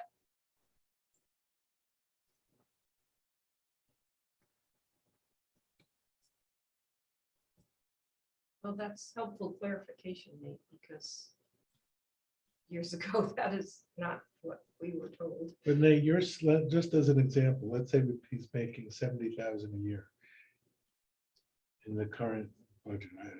I'm making up a number. We're giving him an extra $3,500 for the remainder of the year. That brings his compensation to 73,500. When we go next year to put a salary in for him, do we start at the 73.5 or do we start back at the 70? Can we start back at the 70? Yeah, again, I think it's really in this very specific instance, it's tied to these additional duties. If your plan is to not have him perform those duties in the next fiscal year, then I think you would start where you were from an ordinary basis. I just think we don't know. This is an experiment, right? Yeah. Pretty much. Well, yeah, I mean, that's kind of the value in it. This might Right. not be a position we need in 2023. Right. And, I'm but we fine. do need someone managing the water today. Right, So- yeah. I mean, I'm fine with it as long as we don't get locked into this question we're debating. Because, yeah, right, I'm recalling now, we were told that the town law said that during an elected official's term of office, you could not lower their salary. And You that, raise it. Right. Right, and that's the reason why the action, you definitely cannot decrease it, because when they get elected, they're entitled to the benefits of their office, which is the salary that's been advertised at the time that they were running for election. And of course, same thing with shortening their term of office. But in any given in any given budgetary year, you can increase the compensation of an elected officer during the term of their office. And then once you've adopted the budget, that's where the additional piece, because you've put out notice to the population that this is the budget, this is the salary for the elected office, and we need to go through a process to increase that compensation. Right, so the bottom line is what the salary was when they ran for office and got elected. And then it can change up, but then go back down, but can't go below what it was when they got elected. No, that's not how I understand it. Oh. If we give that's him a what- raise, then I think that becomes the floor.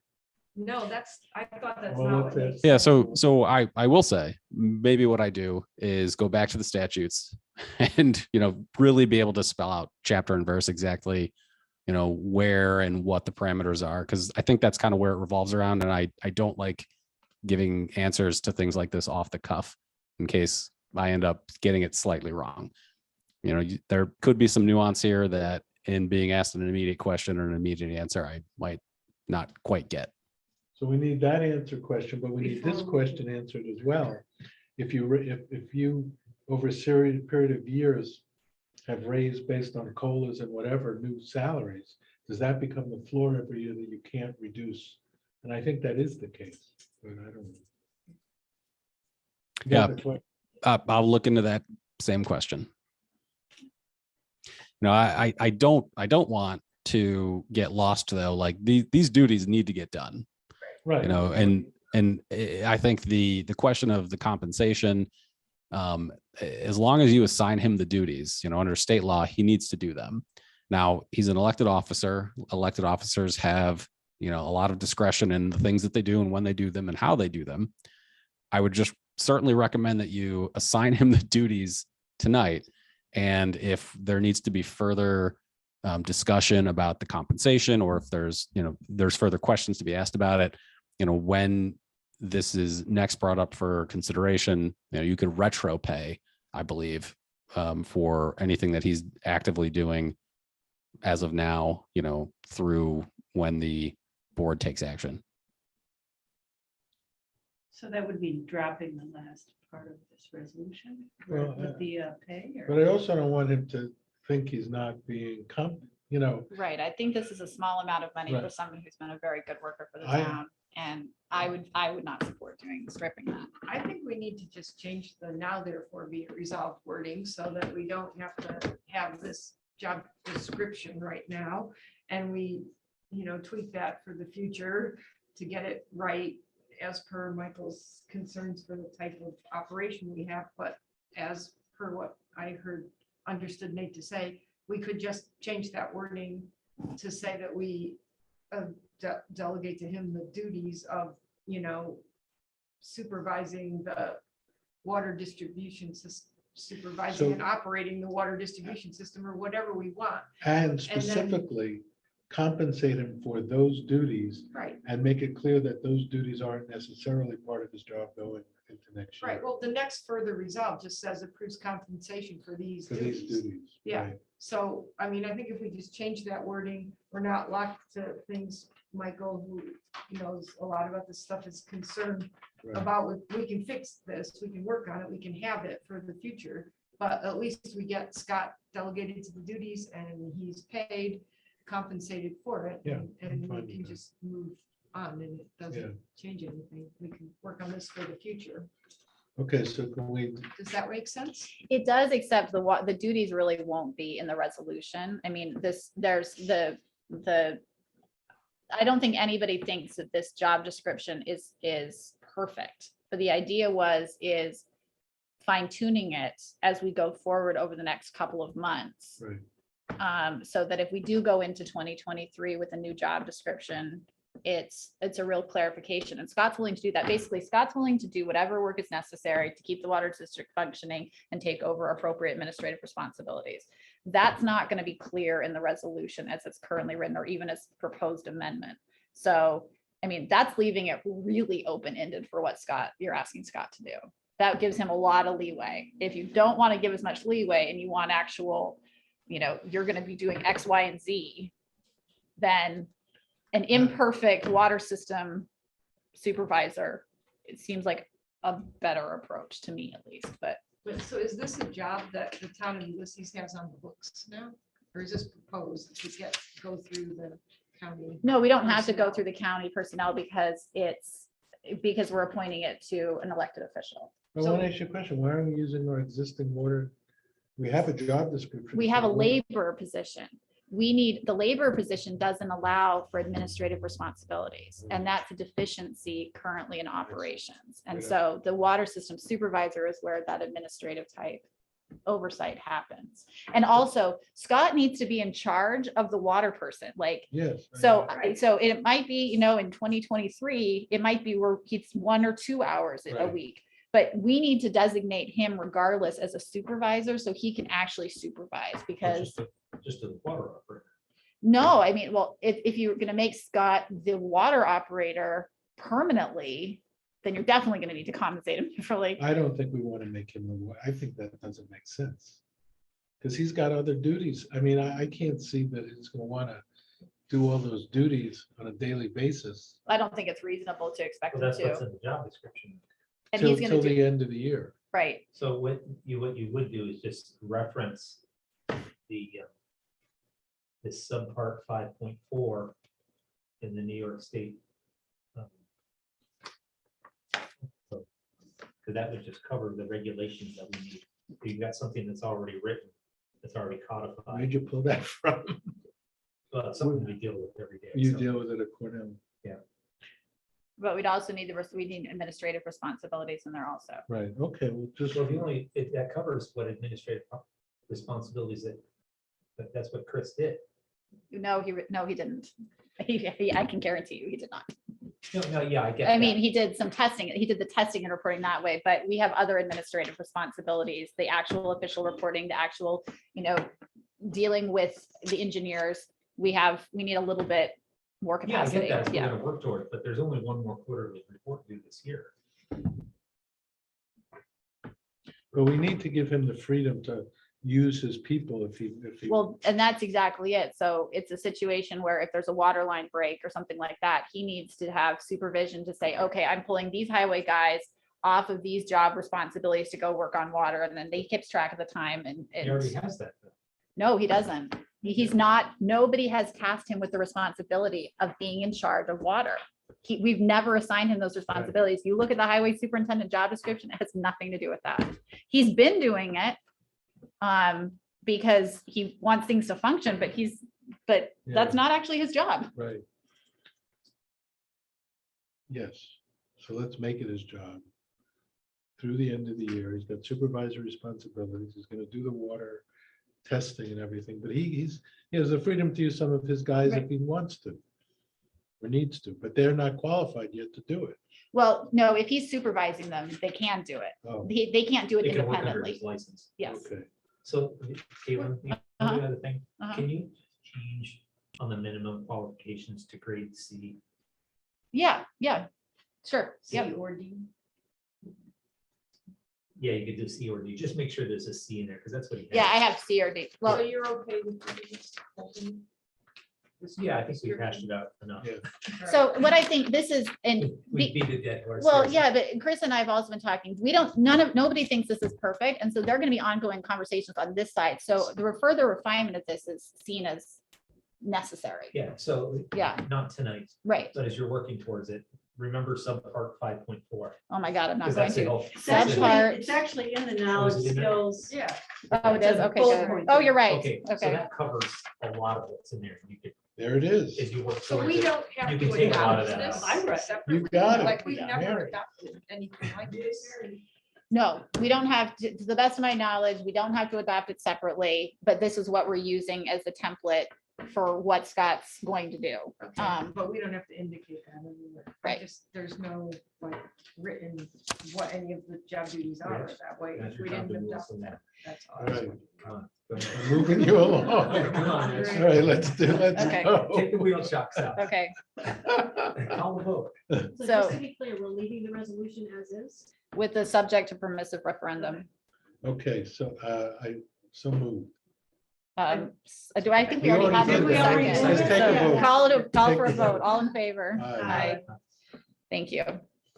Okay, But actually, that did flush out a lot of things, it did. so. No, I think this was a very substantive thank you. conversation. No, I think this was great. I appreciate everybody's feedback and Well, I mean, the issue of clarification eventually about the salaries thing Yeah. is not, That would it's be not, good to know. yeah, insignificant. Not that anybody thinks Scott's not gonna do the work or whatever, but And like Nate's you, gonna come back you to us can with end those up in a answers. place where a person who decides they're just not going to do the work. We is do. Paid quite a We- lot more than, we- and you can't pay somebody else because you still have to pay them. And so We're in agreement. it's just a thing to know about. I don't think it Absolutely. connects to Scott at all, but it's a good point. it absolutely is. Excellent. It's not All unprecedented right. in the town. So Nate, you'll get back to us shortly. I am going to, as we speak, I will start looking more thoroughly at the compensation question, that has been raised tonight. When you find something, let us know. Excellent. Thank you. Okay, moving on to the Restore New York letter of intent request. So there was a copy in your packets of the draft letter to intent. We had the requestees speak at the beginning. So this would be a new program for the town. I would like to thank the applicants for bringing this type of funding to our attention. It's not something the town has ever participated in before. And I can tell you, Michelle, who's our budget officer and our grant administrator, compiled some research because I put this on the agenda because I have a deadline to put the agenda out. But we recognized at the end of last week that we had incomplete information on what this was requiring of the town and what the implications were for doing a letter of intent. And so Michelle spent a piece of yesterday doing some research and talking to a number of different entities who have been municipalities who have pursued this kind of funding. And so she provided, and I don't know if the town board members had an opportunity. I know it came late today, so you might not have had a chance, but I can summarize it if you didn't.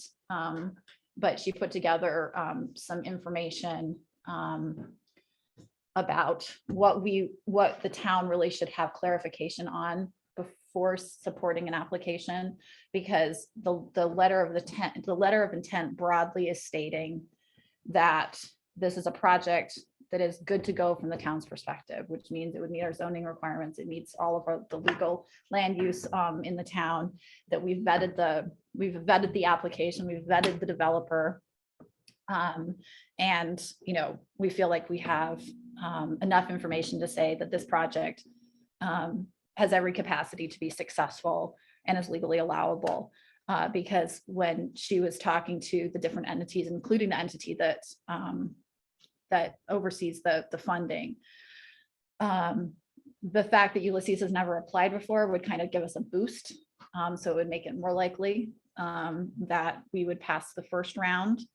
But there are still some outstanding issues that, from a land use perspective, that would not be clear by Thursday. So does anybody want me to go into any further information? Well, I have a couple of questions. I mean, it seems like if we're getting behind it from everything you said, and it has to go before the BZA and the planning board, we don't know what the result of that variance application is going to be before the BZA. So how do we commit to the letter of intent without having that clear before we commit to the letter of intent? Right. I think that was kind of one of Yeah. Michelle's points. Yeah. Yeah, so when I did the original packet, I was trying to preserve, not knowing enough. I wanted to try and preserve the option where, if, having been on the planning board and having served, both of you having served many years as liaisons, the planning board will approve something contingent upon health department approval, right? Knowing that if the health department signs off on it, that it's good to go. There doesn't appear, and so when I wrote the resolution, I would, was saying that like, well, we could do a letter of intent, but, submitting an application is contingent upon meeting those thresholds. The problem is that the grant agency doesn't have capacity or doesn't provide an option in the intent to apply for us to differentiate. So instead, their understanding is if we are saying we're intending to apply, we've done all that back work that says this project is ready to go. And unfortunately, because it doesn't have it from, and I mean, we can pull in the applicants to specify, it's my understanding this will need BZA and BZA But also, variants. you're saying a special permit by the planning board. I've never seen the planning board issue a special permit. So this is, yeah, no, so I actually don't have I wouldn't be as concerned about that because in the conservation zone, there are things you're allowed by right to do and things by special permit you're allowed to do. And what they're proposing to do is one of those things that's specified by special permit you're allowed to do. It just means that they are going to, it doesn't mean you can just open it. You actually have to go through site plan review and things like that. So they're What's an proposed, allowable use? it is an allowable Then use why under do the they special need a permit. Why do they need a variance? Because the property has a private residence on it. And this structure also that they're proposing to use as a restaurant. I see.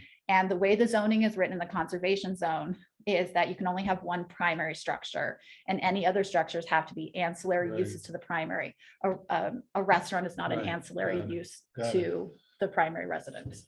So they're going to have to go for a variance to be allowed to operate, basically having two primary structures of very different Well, uses. before we do anything, they should get that, otherwise it's a moot point and if they can't get the variance. Right? I mean, Well, because the letter of intent doesn't give us an option to say, well, we're submitting this conditional upon, it's not really. When Michelle was doing the research and talking to the different agencies, they're assuming that if we say we have a letter of intent, we've already done the background work and checked all the boxes and we're good to go, And we haven't. and we haven't. we And haven't. so I think that would preclude our, I guess I can Fine. understand the agency's concern for that, because then, they say, okay, these can go forward to the Right. next stage, and then you say, oh, Right, no, right. never mind. And what Michelle's pointing out, I think, here in these discussions is that we may, and Caitlin said, I think, is that, we may have a good chance to be able to get one. So, because it's our first one and all, we shouldn't blow it, if you will, by not, being ready in the way that they want. And so it sounds like that there's another submission round. yeah. that Coming might up be in October, Do you that's what- know anything about that? Do you mind if I Oh, yeah, ask? absolutely. Do you know anything about that? Another submission? This is round 6. I mean, there is another Round round seven. 7 Yeah. of funding. This one, it seemed like they were asking for people to apply because they didn't have a lot of applicants. My wife was contacted by the Downtown Ithaca Alliance saying, hey, get your applications in. That's how we found out about it. When I talked to the regional director, he clarified, this is non-binding. We don't, the final application isn't until October 11th. So we figured we could get the BZA, yay or nay by then to move forward. That's questionable. Yeah. Whether you What can get they it by then. explained, we both, is that because it's a non-binding, that the application can be, you can choose not to proceed with the application if you don't have it. And the New York State is actually encouraging us to go forward with it, the offices that we talked to. Well, I don't discount, I mean, I think it's a great funding cycle. I mean, I think it's a great funding program. My only concern is I would be, because there's no way for us to tell them that this is not, there's no way for us to tell them this is a conditional letter of intent. And so my concern is that the town says, yep, we want to go forward with this project. Oh, but by the way, we didn't do our due diligence that we were told we needed to do. And then not go forward because I mean, it will make us far less likely in the future to actually be competitive. And we're going to have overall, I think Ulysses actually has a harder time being competitive with this, because when I was reviewing the applications, they prioritize disadvantaged communities. Right. And larger, yeah, right. And so things that Ulysses in general would have a hard time meeting the threshold of. So, but I'd like to, I'd like to hear from other board members about where your thoughts are. Well, I agree with you. I don't want, if we put this through and then in the middle, the BZA rejects it, which is not, this is not a slam and- dunk for the BZA. Right, and we can't even weigh in on what we think the BZA should, We can't say a word. yeah, Yeah. so it's not, So if they could get this to the BZA, I mean, it's still, the BZA hardly meets. I mean, they could call a special meeting, but you have to have documents, you have to have a whole set of plans. Yeah. You know, we're working, our architect is here, we have a site planner involved, and we also have someone involved with septic plan. I'm sympathetic. I just don't see how, you're saying by October 11th. Well, the BZA should be able to do it before then. Well, Yeah, that's but when you the gotta have full plans grant is and, done, you know. though. All the other work has to be done too by then. right. So And how much work is this going to require the town of Michelle? this would be not a great timeline based on her Right. being our budget officer in So- order to Right. do it. So, yeah, I'm totally concerned about her time. I mean, I personally, I think I would be very amenable to doing this with a letter of intent in October. Provided the BZA has gone through. So I'm certainly not opposed to this type of funding. I'm not opposed to your project. I own a private business. I understand it's difficult to work with local government. I'm not trying to get in your way by any stretch. But I also think it would be disingenuous for the town to green light a project that, and basically if that it puts the town board in a really, I think, uncomfortable position with the BZA for us to green light a project when they haven't done their due part. And I don't want to do that to the BZA either. So, And October would be a good time a better time for Michelle, because a lot of that budget stuff would be out of the way. well, in a letter of intent's the easier part, and then they let you know, then I don't know what the application cycle is going to be, but I would imagine it would be 2 months after that. So a drop in December. Yeah. So she's just be twiddling her thumbs. So when our budget officer, or who does our grant administration, was on the phone, she said that it was her understanding, in conversation, she didn't see a document that said it, but in conversation, because she talked to multiple, including the agency who operates it, that it sounded like there was going to do another letter of intent in October. I think that would be a better timeline in terms of letting you go through the process. Right. And again, I would love to see that building come back into functional use. I think it's a great, Yeah. great proposal. This is not a commentary on your project. Right. It's simply on, I feel like we need to get our ducks in a row. So we can move forward with the ability then to actually do the grant. I mean, we do grants administration internally. When Michelle talked to other municipalities, it was one of those things that initially there were very few types of groups who were interested, developers who were interested in this type of grant, but then they got a couple successful ones under their belt, and all of a sudden developers were like, oh, this is a functional pathway. So, I think there are projects throughout, different parts of Ulysses that could potentially benefit from this. In other instances, towns have provided the service to villages within them, because we're the bigger agency, same way the county can now do this for towns and villages as well. So I see that there could be some wonderful potential for this to be a growth, a place of growth and support for business and adaptive reuse of existing buildings. So again, it's not me saying by any means that I don't support your project. I think it's simply a timeline factor that we would want to get squared away. So What I'm seeing here is the final application is due in October. I don't see another round. And she said that she didn't see a report of that they've been doing, this is round 6. And from what Michelle was having conversations, it sounded to her, someone told her, and I don't know exactly who she said it was, but she reported back to me, it sounded to her that there was going to be another round of funding opened up, potentially with more money than this current round, with letters of intent due in October. So yes, I know the final When is application for this letter of round, intent due? Thursday. Well, that can't happen. Well, yeah, it's just a letter of intent. That sounds pretty benign to me. But it's saying that we have our ducks in order, right? No, it just says that this is an application that says, hey, we're gonna put our hand in play. Is all I read this saying. Right, but well, it doesn't say that in here. When she was talking to the granting agency, when she was talking to the municipalities that do these on a routine basis, the presumption is, the unofficial presumption is you have your ducks in a row, that your developer is vetted, the project is vetted, and that this is a legally allowed use. And so what I would really hate to do is the first time out of the gate, we screw it up and say, well, by the way, we didn't have our land use stuff in place. So when we have the best shot in our first round of application of being considered, Was it our application or their? it's our application. Well, it does What? say that it will be in 2 rounds this year.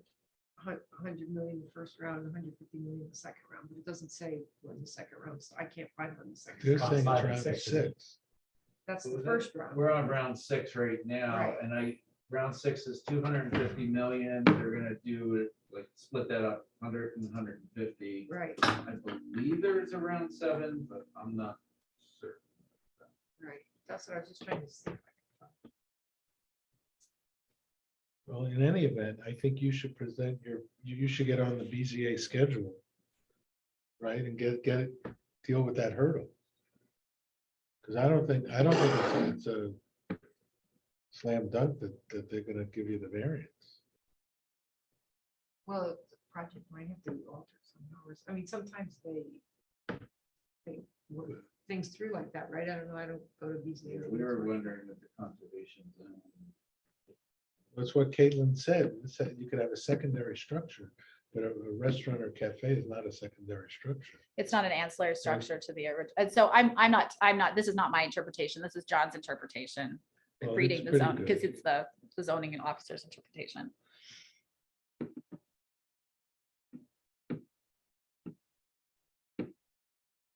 I don't see under what criteria they would get it approved. Well, I don't know. I mean, but I don't want to speculate. Right. I don't feel comfortable speculating on No, their I'm- project without specificity and the BZA's discretion or, It is an existing structure. right, Right. which may impact, but again, so I we set up the law and then we appoint them and they then they Yeah, they're- execute it. no, So, we can't give them any input. yeah. Way of writing your letter to say that we're kind of in process of going through the BZA or having to go through that process?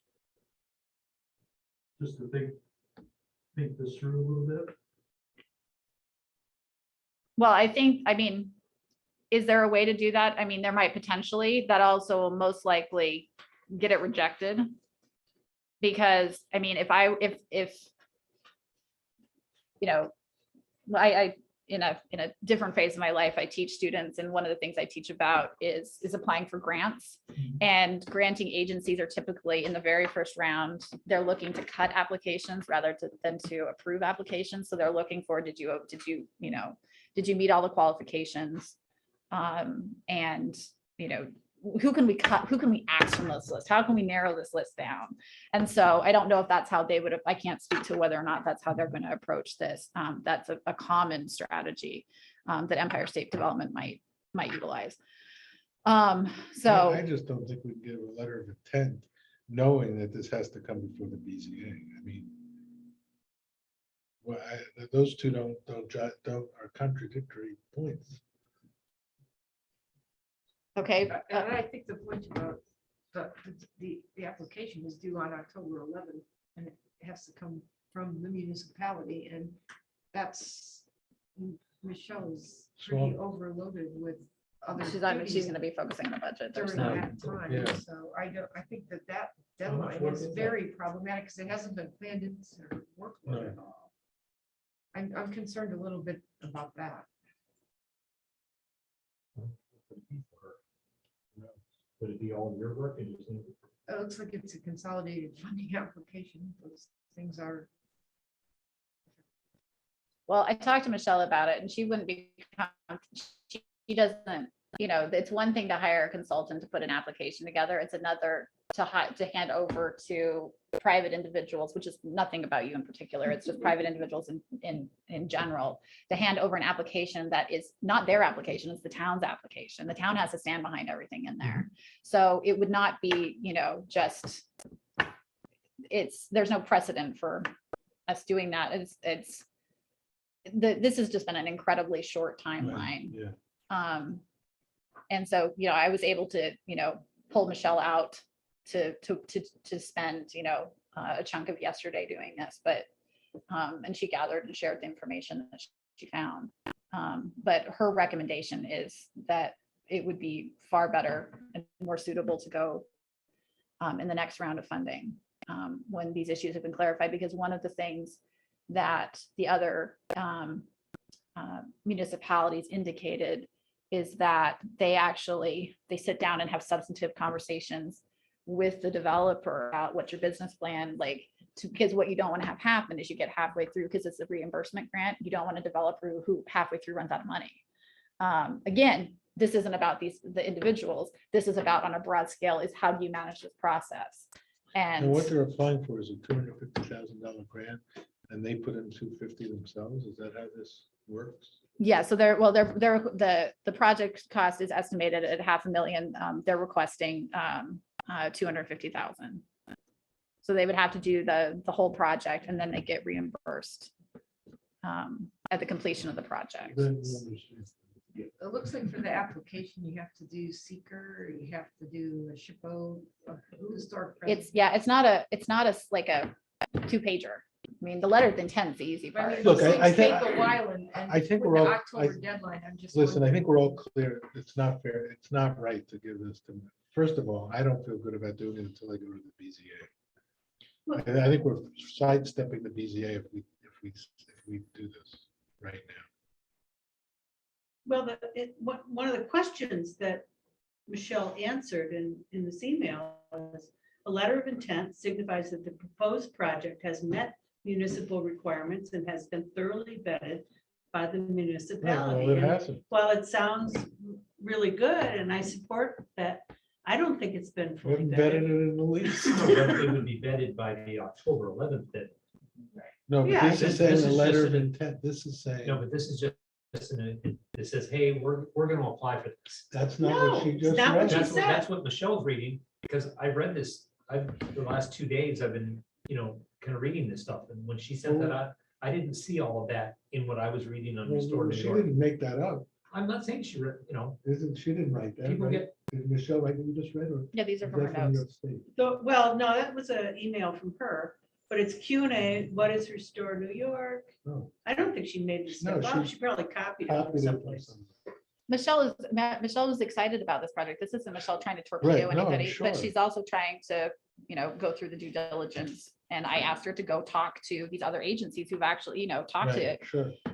municipalities who manage these types of programs and how they go through it. And, they have the way it works in other established communities is that developers submit an application, and then there's a review board that goes through and says, kicks the tires on every Right. individual project, make sure that it meets municipal requirements and it's a functional application and the finances line up and all that, because the municipality is going out and saying, we are 100% on board with these projects. And we Yeah. can't And- be. It's just not possible. I mean, my concern is that if it did make it through, if the BZA said, okay, 2 months is not very long. 2 months from tomorrow, from Thursday, it's this consolidated funding application, it's a SHPO review, it's a site plan, it's a seeker review. I mean, all those things maybe aren't a big deal on their own, but collectively, it In takes budget season, time. yeah. And it's not that much time to Right. get all those things done. Plus And the if variance.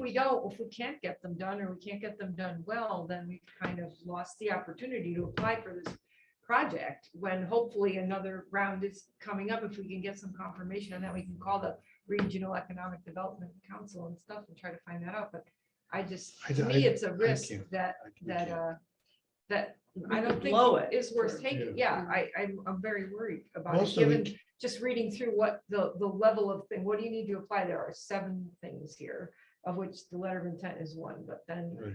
or there are 5 beyond the guidelines.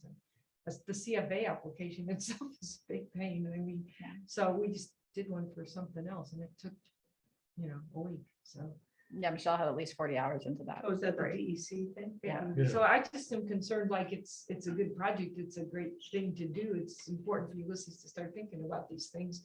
It's a great opportunity that we're just learning about, but Well, I would I'm recommend you afraid go, we can't do a good job in that time frame. It's just not a very long time frame with the budget and everything, even if the BZA said, okay, and the they BZA said, is sure. gonna take their time. I They're know. not gonna do it overnight. Well, and It might take a month for the Yeah. BZA right, and then, but then you have to get, in order to get on the to have their meeting. October schedule for the planning board, it's due September 3rd, I believe. Right, it's just too many Um, things.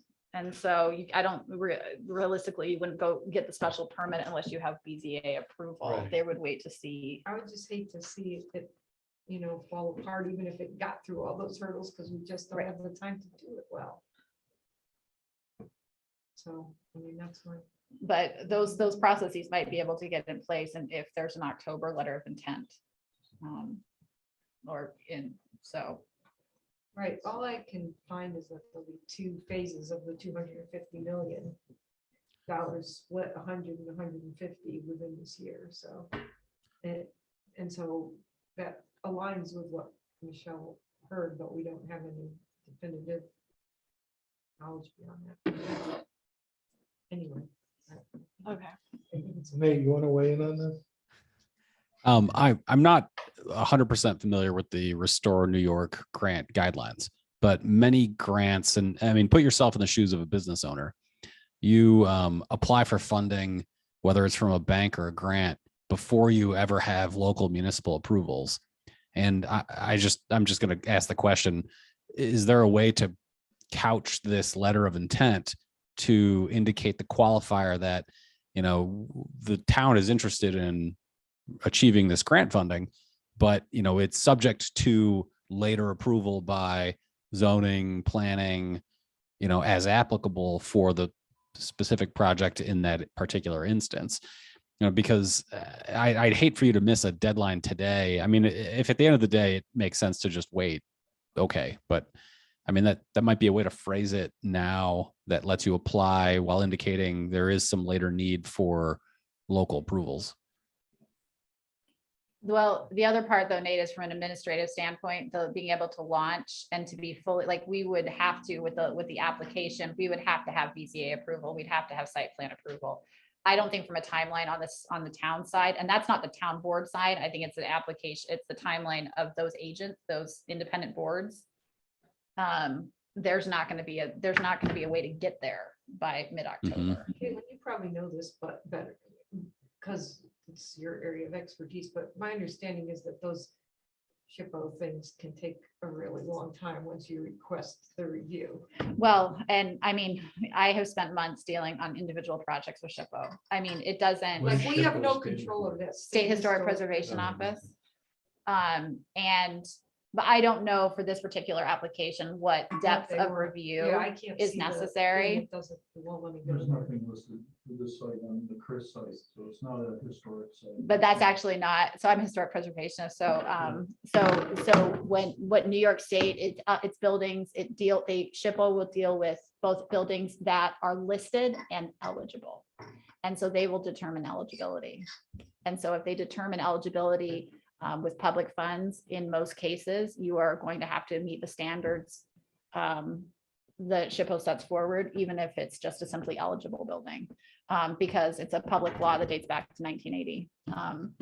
The state passed Yeah, when use so- of public funds. Right, so if they require some statement by SHPO, even if it's NA, getting SHPO to give the statement is my point, could take a month or 2. Oh, or who yeah, I knows? mean, and I don't Yeah. know, and it really is based on just the capacity of that office to turn something around, and I can't speak to that. I haven't asked for a letter like that Right. myself, so. So in the spirit of what Nate said, I mean, this came out like July 13th. So even if they come to us on July 14th, they would never make any of these deadlines anyway. Right, but this is round 6 of, But Restore New York isn't, this is a new round that covers, where they are applying. I mean, it covers, wetlands, it covers a bunch of different things. I mean, Restore New York isn't new by any means. it's not. Yeah, but I mean, for me, I would like to see at least give them the ability to put their hand in play by just doing the intent to apply. And then we could see, that would give us, or them, 2 months to see if they could meet some of these. And I don't feel like it's pushing the BZA's hand to say, but putting any pressure on them at all. And then, is this still a brownfield? Do they clean that gas tanks up, Yeah. Yeah, it's all cleaned up, EPA certified. Yeah, okay. I can't, I think we need to, other ducks gotta get. Straw vote. I would vote. Yeah. Well, I don't think anybody is opposed to the project. My concern's on the management side largely. I don't see us having the capacity in the timeline to do it. And I don't want to, I think it would be disingenuous to say we could and then we fail and cause problems with the ability to apply again. For ourselves or for this particular requestee or for anybody. So I would not be supportive, but if there's a motion to move the resolution, we can go through that process. Move. Yeah, I'll move it. Okay. Is there a second? I mean, I'll second it so we can discuss it and vote We've on been it. discussing it. Okay. All right, well then, I won't, I don't. And if you want to put, I think it's, if the letter of intent was just give it a go and the timeline wasn't 2 months later for the fully completed application of everything during the middle of the budget season with no advanced knowledge, because I'm not criticizing, no one could know, to be able to even possibly plan something in. I just don't see how we can pull off a good application and Yeah. then we blow the chance. Yeah, even if you And I- do submit the letter. And I don't think that's in the best interest of trying to get the money for the project. But Is that It's something my that concern. you would do a bunch of that legwork for us? Well, they can't, get the letters. They're gonna have a bunch of work to do to get municipality themselves through. has The to- municipality has to, you have to No, go I with the get that, planning but- board and BZA. I mean, they have a hired professional that can do, a lot of, the seeker work. I don't see that it's gonna load us up. well, the seeker would still have to be, Yeah, The yeah, we seekers- would ultimately have to.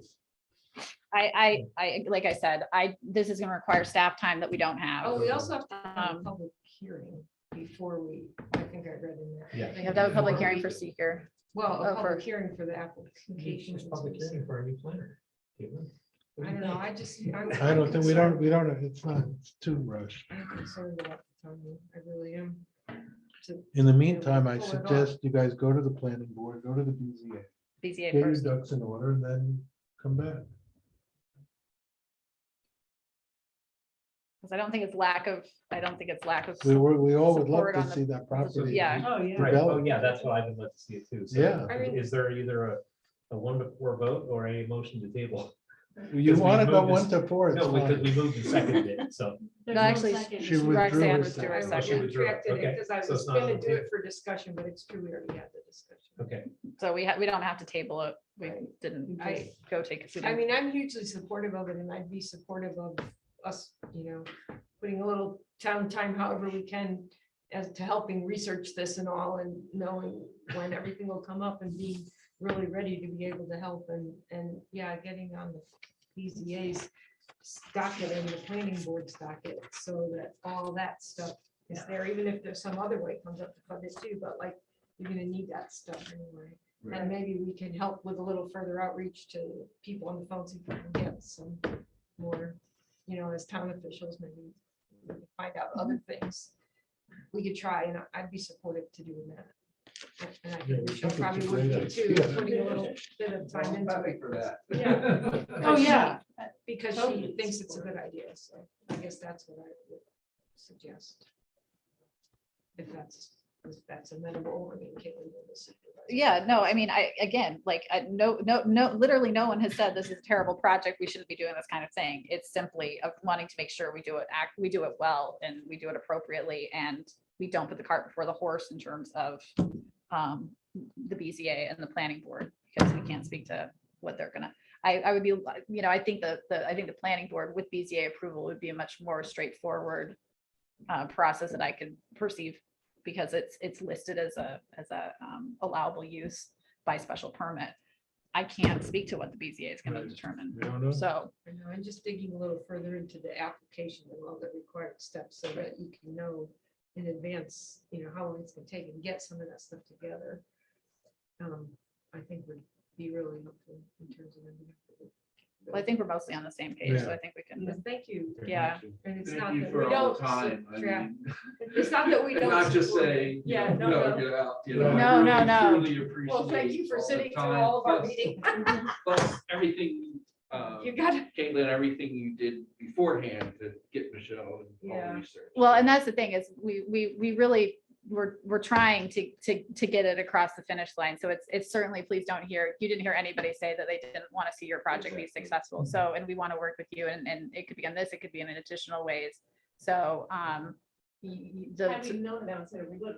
Oh, right. Yeah, we all Yeah, knew no. about 2 weeks ago. Right, no, I'm just Sending out the letter. And so I think if you could stay in contact with Right. dialogue with Exactly. us, with Michelle and Caitlin and get on the BZA schedule and all. Yeah, we'll definitely do that. All of that stuff can Because be without being that, gathered, we're so dead. like, Without that, it's a moot point. Exactly. right. So what you're gonna want to do is you're gonna want to follow up, and feel free to copy me on it, is follow up with our planner. It's ulysses.planner at gmail.com, which I believe you've already Yes, been in John. communications with John John Zepko. Zepko. So you're gonna request to get on the docket as soon as you can, because I know the deadline. I don't have the deadline memorized for the BZA. I do. August 18th, It's August 18th. Okay. for the So- September, whatever, the third Wednesday in September meeting. Okay, thank you. It's September 3rd, right? Planning board to get on the October meeting, because the September meeting deadline's already passed. 'Cause I was just telling someone else and it's stuck in my mind that it was September 3rd, but that could also be when I'm pulling down the, Because these are Pride you know, flag. volunteer boards. September They don't 7th. meet Exactly. super December- it's regularly. September 7th? Yep, They for are. October 4th. Well, Okay. probably they have a lot. September 7th. September 7th, for the October meeting for the planning board. So, and it might be a situation where you want to get on that meeting agenda, even if you don't have a variance yet, so you can start the conversation. Because sometimes the planning board will approve things conditionally, and that might be something that they would approve conditionally based on BZA approval.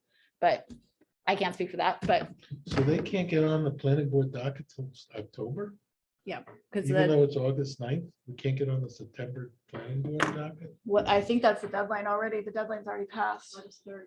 Yeah. Because there's typically with these projects, I mean, you're not seeing tiny things going before the planning board. mean You're seeing documents and it all gets vetted, and what ends Right. up happening is that you request to get on, but then John says, well, I need still Right. parts C, F, 4 and Right. 12. And that still has to get, and then you have to be able to get the materials to the planning board sufficiently in time to actually do the review, because the little stuff doesn't go before them. Right. So, We're trying. All right, thank you. We're with you. Great, In great. spirit. Thanks so much. Okay. Appreciate it. trying to work the Thanks for clock. your- Thank you for your time tonight. Yeah. Okay.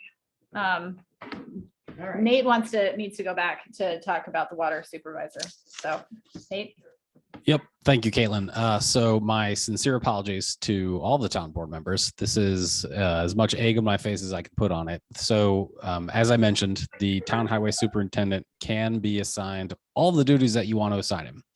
To increase the compensation, we do need to pass a local law, which is subject to permissive referendum. So I had immediately the permissive referendum part correct, but this would take a local law. And so the local law is very simple. It would be to simply increase the compensation that was identified in the budget notice and increase it by the amount that you're proposing to increase it. We can schedule a public hearing for your next meeting. And I will, tomorrow morning have everything put together and out to all of you so that you can take action formally to increase the compensation at the next meeting.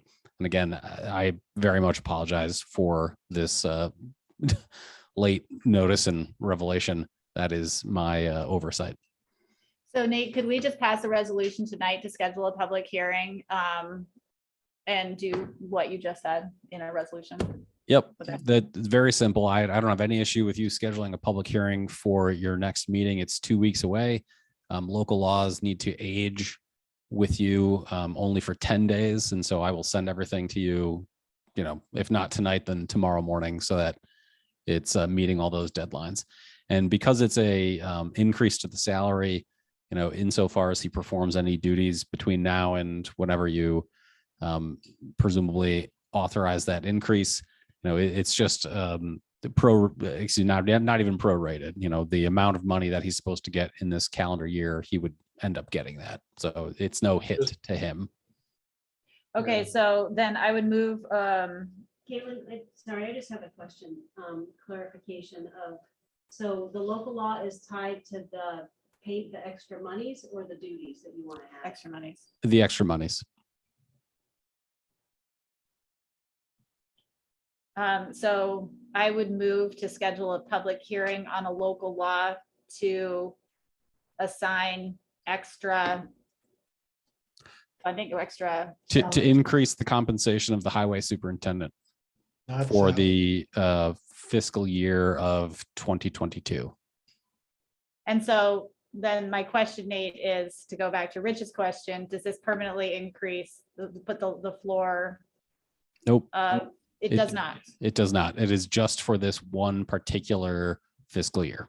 Okay, so we go back to the regular we could go back to the regular salary in 2023 if we take away his water responsibilities Correct. or change his water responsibilities. Caitlin, can you repeat what you said? No, I can't. Schedule a It's a motion to schedule a public hearing on a local law to increase the highway superintendent salary for the 2022 fiscal year. Use another word besides salary, compensation. Compensation. And we'll schedule it for 7 PM on August 23rd. Could we add to it to perform the duties of water distribution and system supervisor? So in the resolution. It's clear. Is that okay? I'm okay with that. That's no problem. That's a good idea. Well, instead of just. No, I think it's good for the institutional knowledge of the Yeah. resolutions. You want to say water district duties, just, is that? Right. Yeah. Yeah, I think that's fine. Yeah. This is water district duties, yeah. Just something that tells the public, like when we read, we just. We're not just doing it for fun. We're doing it Right. for an actual Right. substantive I think purpose. it's good in resolutions to have that. I agree. Okay, so I moved that patchwork quilt of a resolution. Is there a second? Second. Okay, any further discussion? Aye. All those in favor? Aye. Aye, thank you. Okay, thank you, Nate, for bringing this to our attention And- tonight. I'm sorry for, I think part of the It's egg okay, is my Nate. fault, so I apologize. But again, I think I wear most of it. So again, I'm just glad that I was able to catch it and get it scheduled. No Great. problem. Why Thanks. discuss it, right? Yep, exactly. And that's why it's helpful sometimes to have an attorney present. Okay, Water Source Protection Plan Committee. Right, so I sent a document to everybody that had the proposed people to appoint and a little bit about them all. And do you want me to go through Yeah. that at all? Just say. who they Right, are. so Linda Little, who's the former planning board chair and has expressed a strong interest in this water resource issues regularly, attends town board meetings, professional background, is retired in IT. Town already has a volunteer application. So Tim Martinson is a new person that applied that I talked with. He's recently retired from Ag Extension as a senior associate, 24+ years. He has many years of experience working on water quality and conservation issues with agriculture, primarily the grape industry, and has extensive experience with outreach, including to the ag community. And he said his general skills are he's a good writer and collaborator. He works well with technical experts in the agricultural community, and he has an interest in sustainability. Steve Moriali is interested. He's, a longtime BZA member, current chair. He served on the previous water study committee. He's a GIS expert and he did all the mapping for the 2009 project. He's a senior research associate at Department of Natural Resources at Cornell. Amy Panic is a new person who's interested in working on this committee. She's a senior program officer at the Park Foundation. She reviews and manages grants to organizations working on water quality. And she's tied into several groups working on water-related issues at the watershed and state level. Her general interest and skills from her application are that, well, she has a shore well, so she's particularly interested in this topic. She feels it's important. Oh, and Tim lives in the water district. She feels it's important to support and promote drinking water protection policies and strategies. She's a practical, task-oriented person, comfortable working in committees. She has a master's in urban and environmental planning. Rebecca Schneider, who you all know, longtime planning board member. Her work at Cornell focuses on integrated sustainable water resource management. Face of climate change. She's, as you know, an expert on roadside ditches as related to flooding and water quality, works really closely with New York State highway departments, produces outreach materials for municipal officials and the public. Me, I have to tell you about me. And additionally, Liz Thomas expressed a strong interest in it, but she said she'd either be happy to be appointed to the committee or just work informally on it. She has valuable experience and knowledge with Ulysses water issues over the time she was the supervisor. She has strong connections with the local and area water resource community because she's the chair of the Cube Lake Watershed Intermunicipal Organization currently. And then, eventually the town board might want to either appoint or encourage liaisons or to be full committee members from the town highway and water department once we know who's the best person to do that. As a liaison to attend when they want to, or however is best, an ag committee rep once that's formed, if someone's interested, and although at least you have someone with some Yeah, tie that's dealing with it, Martinson. but somebody else who's actually working in it, and the town board liaison, which maybe makes sense to be Michael or something as of January, since he's the water public water resource expert. So anyway, that's what I'm proposing to appoint to the committee. So are we appointing Liz? I had It's a up to question the mark on board. She that. said, whatever Well, what do the you board think? wanted to do. I mean, I think it's fine. either Yeah. way. I mean, it's an advisory committee, Doesn't if people want to work on it, then Yeah. Then they I should think be that's on it, good. If some drop off eventually because they can't do it, then we at least still have enough. And I Yeah. think at least in the beginning, I think the more people are better. Because if we're, our first task that we had talked about was putting together a survey, a townwide water survey and all. And so, Liz's just sort of recent history knowledge would be helpful. That's why I moved the resolution and we put all those people on. So Linda Little, Tim Martinson, Steve Moriali, Amy Panic, Rebecca Schneider, me, and Liz Thomas. And the Memorials both said they would do it. Well, they were away helping their son move. Right. And I got a couple of emails saying, okay, put us both on and we'll Okay. figure it out. Because they had both expressed some interest. Okay. But if one of them decides that they can't, then you Yeah. can just unappoint And the them, or other. they just don't come. Okay. Right? Okay. Any further discussion? All in, no, sorry. Okay, I have one thing just about the resolution though, and it says that, so we have appoints those names to serve on the Source Water Protection Plan Committee. I would like to eliminate the through December 31st, 2022, because we're asking these people to sit down and start working on this, and I Right. don't want to give them the impression that they Yeah. might get thrown off in Sure. 4 months or something. So, I mean, this is probably gonna last a year. It might last a little longer than a year, so I just don't want to seem You like want to go through 2023? unwelcoming to the committee You want to go member, through 2023? or just not have a deadline when it's done. it When it's done, dissolves. it'll be done. When it's done, it's Yeah. done. It's not a standing committee. It's just a special Advisory committee to work on this topic. And if, we end up with no people because they all drop off, then the town select board will need to appoint new people. Well, I So- mean, if you think it's gonna be over though by the end of 2023, then I don't see any reason. Well, I don't know that for sure though, so Well, we then, can reappoint after that. I think it's good to have a date. 2023 is a year. Year and 4 months. 5 months. Either that or we should point people to specific terms. I mean, that's Well, how, but it's it's An just advisory. an an advisory advisory committee to committee. work on one set topic. Yeah. but Yeah. all of our other special advisory committees also, like the tree advisory committee, those are all have term. But they're kind of standing things that we want to have around. This is just to work on this one project Yeah. no, funded thing, and then it's gonna go away. Then I think we should specify that. 2023. Then I think we should specify that in the resolution. Right. I mean, I don't know what the hindrance is. So work on the specify protection what? plan committee through the project, through the completion of the project. Yeah, Yeah. something like that. That would be good. Because then if it gets over It might go before, longer, right, it might be over December before 23. December, and then we don't have a committee, right? I Yeah. don't know about that, I mean, this is what he told me, it depends how long everything takes. I think it's good though That would be to have fine. clarity. Yeah, Okay. to say through the completion of the project. Great, Okay, that would be good. fine, thank Did you. we vote? No, we were just, Making with those an friendly amendment. amendments.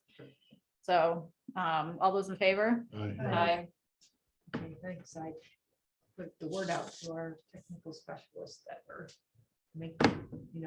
he said he should be ready to go by mid-August sometime. Oh, So nice. we wanted to make the committee, so I see what happens with that. Thank you. Okay, moving on to reports and announcements. Staff reports were provided. And I would just give some updates that I have only since the last, my report went out last week. Nate and I finalized our version, not that they're certainly not the final versions. But the bylaw, we finished today, the bylaws and the certificate of incorporation paperwork drafts for Camp Gardens to now go out to everybody on the advisory committee. So that's going out tomorrow. So we have I think some really, I'm biased to say, I think we have some really good documents that reflect what I extrapolated from the other members of the working group. So we'll be getting a meeting scheduled to discuss those in more depth. And then Nate he got me a copy of the revised meeting policies for remote attendance. And so he took your feedback to heart on making it look more similar to the village's drafts. So what I'm going to be providing to you for the next meeting packet is we're gonna excise the parts in our existing meeting policy that refer to video technology attendance. And this will become the part that he's put together will become that part of the meeting policy. So we're preserving, the idea is to preserve everything else in the meeting policy and add this in. And so you'll have those copies. I just wanted to give you a heads up that we hadn't dropped the ball on it. That was something that we, I had that listed as a question to Yep. ask, so. Yep. Because you had said in yours that it was going to expire on August 13th. so- yeah, and then it sounds like, oh, I don't know if Nate's heard anything about it, Right. but then Anne was mentioning that it's been extended. I haven't seen Right. the extension. Nate, have you seen an extension? It'll happen on August. It, 11th. it'll probably happen on August 13th at midnight. Right, or the 17th, which is what Right. happened in, so either way, it's not been a problem to meet in Great. person, so moving forward on that. So that's all I had. And I know a couple of you at least have some announcements. I have one question too, which is, should we put out send an announcement to the planning board and the BZA at least first about the new planner? And, just a little bit about him, and then, Well, They And were, then they put were on the something- interviews. weren't They were But they invited weren't to the there. interviews. but Yeah. just send him out that he has accepted, Yeah, here's his background a little bit, and then maybe put it out in the newsletter too eventually, but maybe Yeah. tell them first, but I just think maybe telling the planning board and the BZA, Yeah. we definitely he's accepted and is coming and we're excited and all would be nice. Yeah. Before they read it in the newsletter, since they have to deal with. Right, I think I've been kind of waiting, he's had, I'm being sensitive to the fact that he's like Yeah. relocating like Right. 2,500 miles or whatever, and so we don't have a firm, the target is August 29th, Right. but it might be realistically, I suspect, after Labor Day, and Yeah. so. So just um, telling the planning yeah. board though. Oh, It can absolutely. be informal, we don't have to put it in the, Yep. in the other, thanks, great. Right, I mean, I had a couple things I can just be really quick because it's late, but this, with regard to the special events permit, so it was my understanding that some on the board really wanted to move this forward and get it done. So that's why I was trying to make the next version draft that I sent out. But maybe, as Caitlin said in her email, the special event season is basically over, so we have more time. So, I mean, it's up to the board what you want to do next, but look at that V2 draft, and the thing that I think is needed before we have a real solid draft that Nate could review and give us input on wording and things is that the board really thought that they wanted to change the penalty structure. And you can read what I wrote in the thing I put in the comments, but like, I didn't feel comfortable making up a penalty structure based on what the board might want. I tried, and that's what took me a while to get it out until just this late date that I finally had it to find out, working with Mark, what those cutoffs were that he told me, like he wrote kind of out. And it seems that it's from what he said in the fire code, not the health department code, the 1 to 499, the 500. Okay. And he sent me a link and I could not find all those numbers in it. And I asked him again and he said, oh, it's just distributed through it. But he also said, I think that those are good cutoffs. So I wrote those in there at least for the board to think about Okay. as cutoffs for the penalties. And then, do you want it to add up in a different way than it currently does? I mean, I think that's all stuff, I guess maybe to talk about at a meeting or, somebody to throw out ideas in a draft that we need to incorporate in before we have something else very formal to discuss. That was the one Yeah. thing out of all of the stuff I took away from the last meeting and the research and stuff I did that I didn't feel like I could put something in there that was, pretty straightforward to talk about. So Let's put it on the agenda. the board It's on the agenda for next. For next for time. next time. what we want to do about that, so give it Yeah. some thought. Okay. And you can look at my comments there on the other things, so that's that. And then I just, the other thing I was just gonna say is I looked into the research on purchasing electric vehicles, because I was asked to do that, and there's these 2022 rebates for municipalities as a program for electric vehicles. And for fully electric vehicle, well, it's only for fully electric vehicles, but for vehicles that go 200 miles an hour, which almost all of them do now, you would get $7,500 back, and through the end of September, I think it is, and we had that other 5,000, so that would be like $12,000 towards it. But anyway, I contacted Terry Carroll, who's on the CSAC, and it's also his job as the county sustainability officer to deal with their fleet. And they're trying to put a lot of electric vehicles into their fleet. And so you have to put it out to bid, and then you have to see what dealers come back with a Right. response. And he said, you probably won't get any because it's Right, really they're hard to on get sale, any yeah. right now. And so it seems like it would be pretty hard to carry off by the end of September, but it's worth starting to think about, because Terry said that, it's been reopening every year for the last Yeah. 4 or 5 years. So it's likely that it will again. And sometimes if you purchase the vehicle retroactively, you can get the funding anyway. So it would be worth us, starting to Yeah. put our ducks in order as to what we want. So one of the biggest things from the bit of research I did and from talking to Terry is whether or not it's a deal breaker if it doesn't have all-wheel drive and higher clearance, because that makes a really big difference in terms of the availability of electric vehicles, like now and likely into the somewhat near future.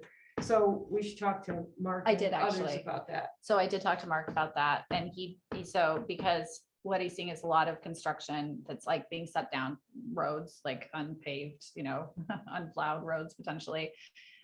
During the winter season, he will periodically, not every day, but periodically continue to need access to an all-wheel drive vehicle, which is what we currently have. Right. So he thought that an electric vehicle would work most of the time, but there definitely will be things that it couldn't do. We have, just as a couple of things to add on to it, we do have $18,000 budgeted for an electric vehicle purchase.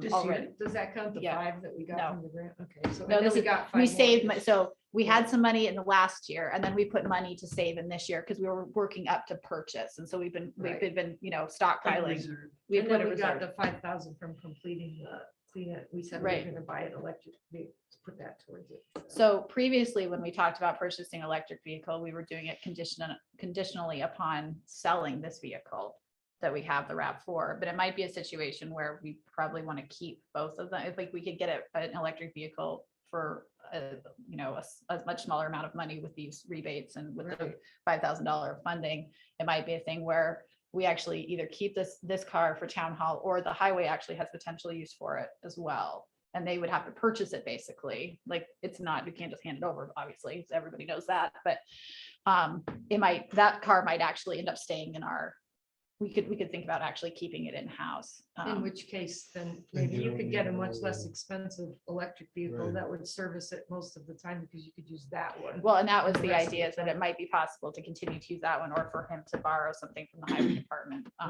to meet those times when he needs a more robust vehicle. So I have also had a conversation with Michelle today about it. I'm sorry, I'm reading her text because I had her write it to me so I can remember it. She can get the ball rolling on doing it'd be basically a mini bid to go out to bid to Right. these pre-identified state Mhm. authorized options. So she doesn't need the town board to pass a resolution for us to do that. We could go out for a mini bid. And she's happy to take care of that immediately if that's the direction the board wants to move in. So it doesn't mean it'll work out, Right. Well, but she could talk to Terry. He said he's happy to talk about it. It's a Okay. major part of his job. But so the thing that would need to be decided is, maybe we just want to do a bid for, an all electric vehicle, and not, we're not specifying we want to all-wheel drive or anything like that. He had some even wording.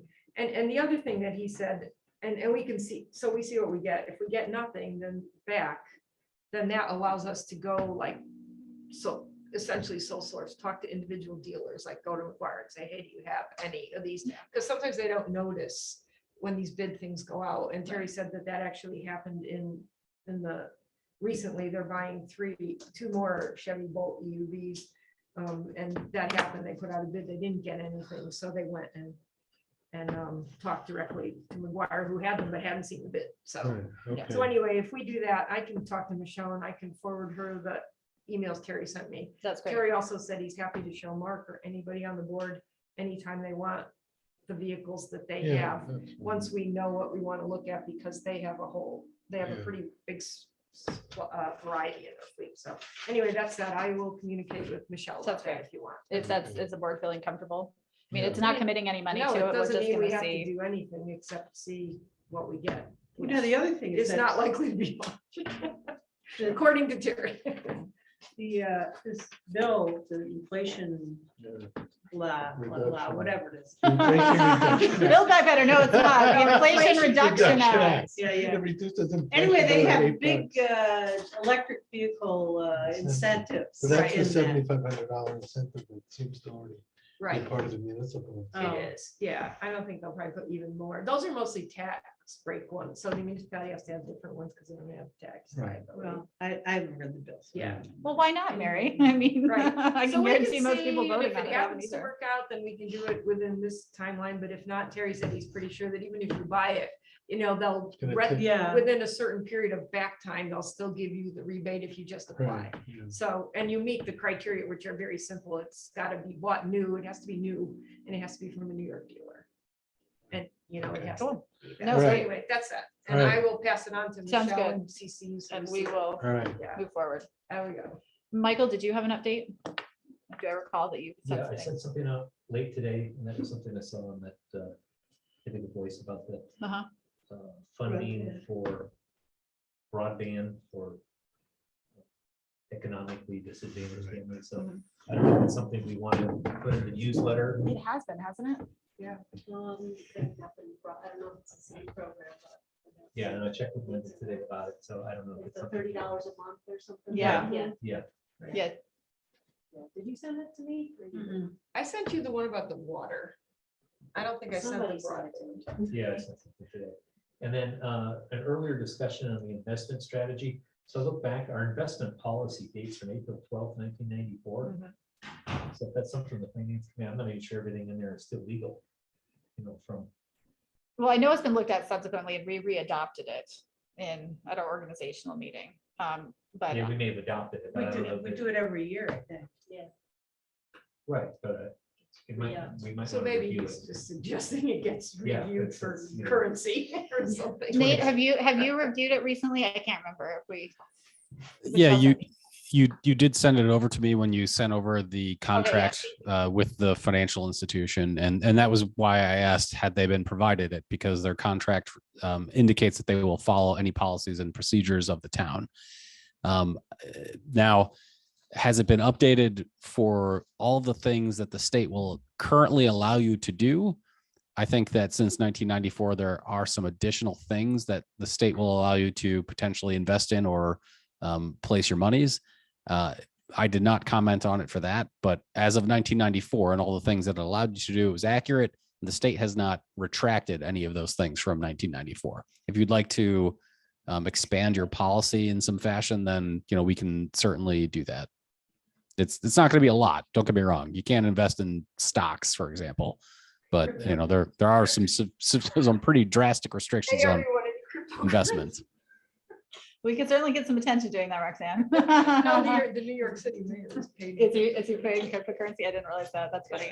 I know. I don't want to do that, and Blixie doesn't either. No. So we're gonna skip that Well, I one. mean, it just might be good to have our investment. No, policy I date agree. be 2022 instead of 1994. Even though not much has changed because they're very conservative about what municipalities have to do.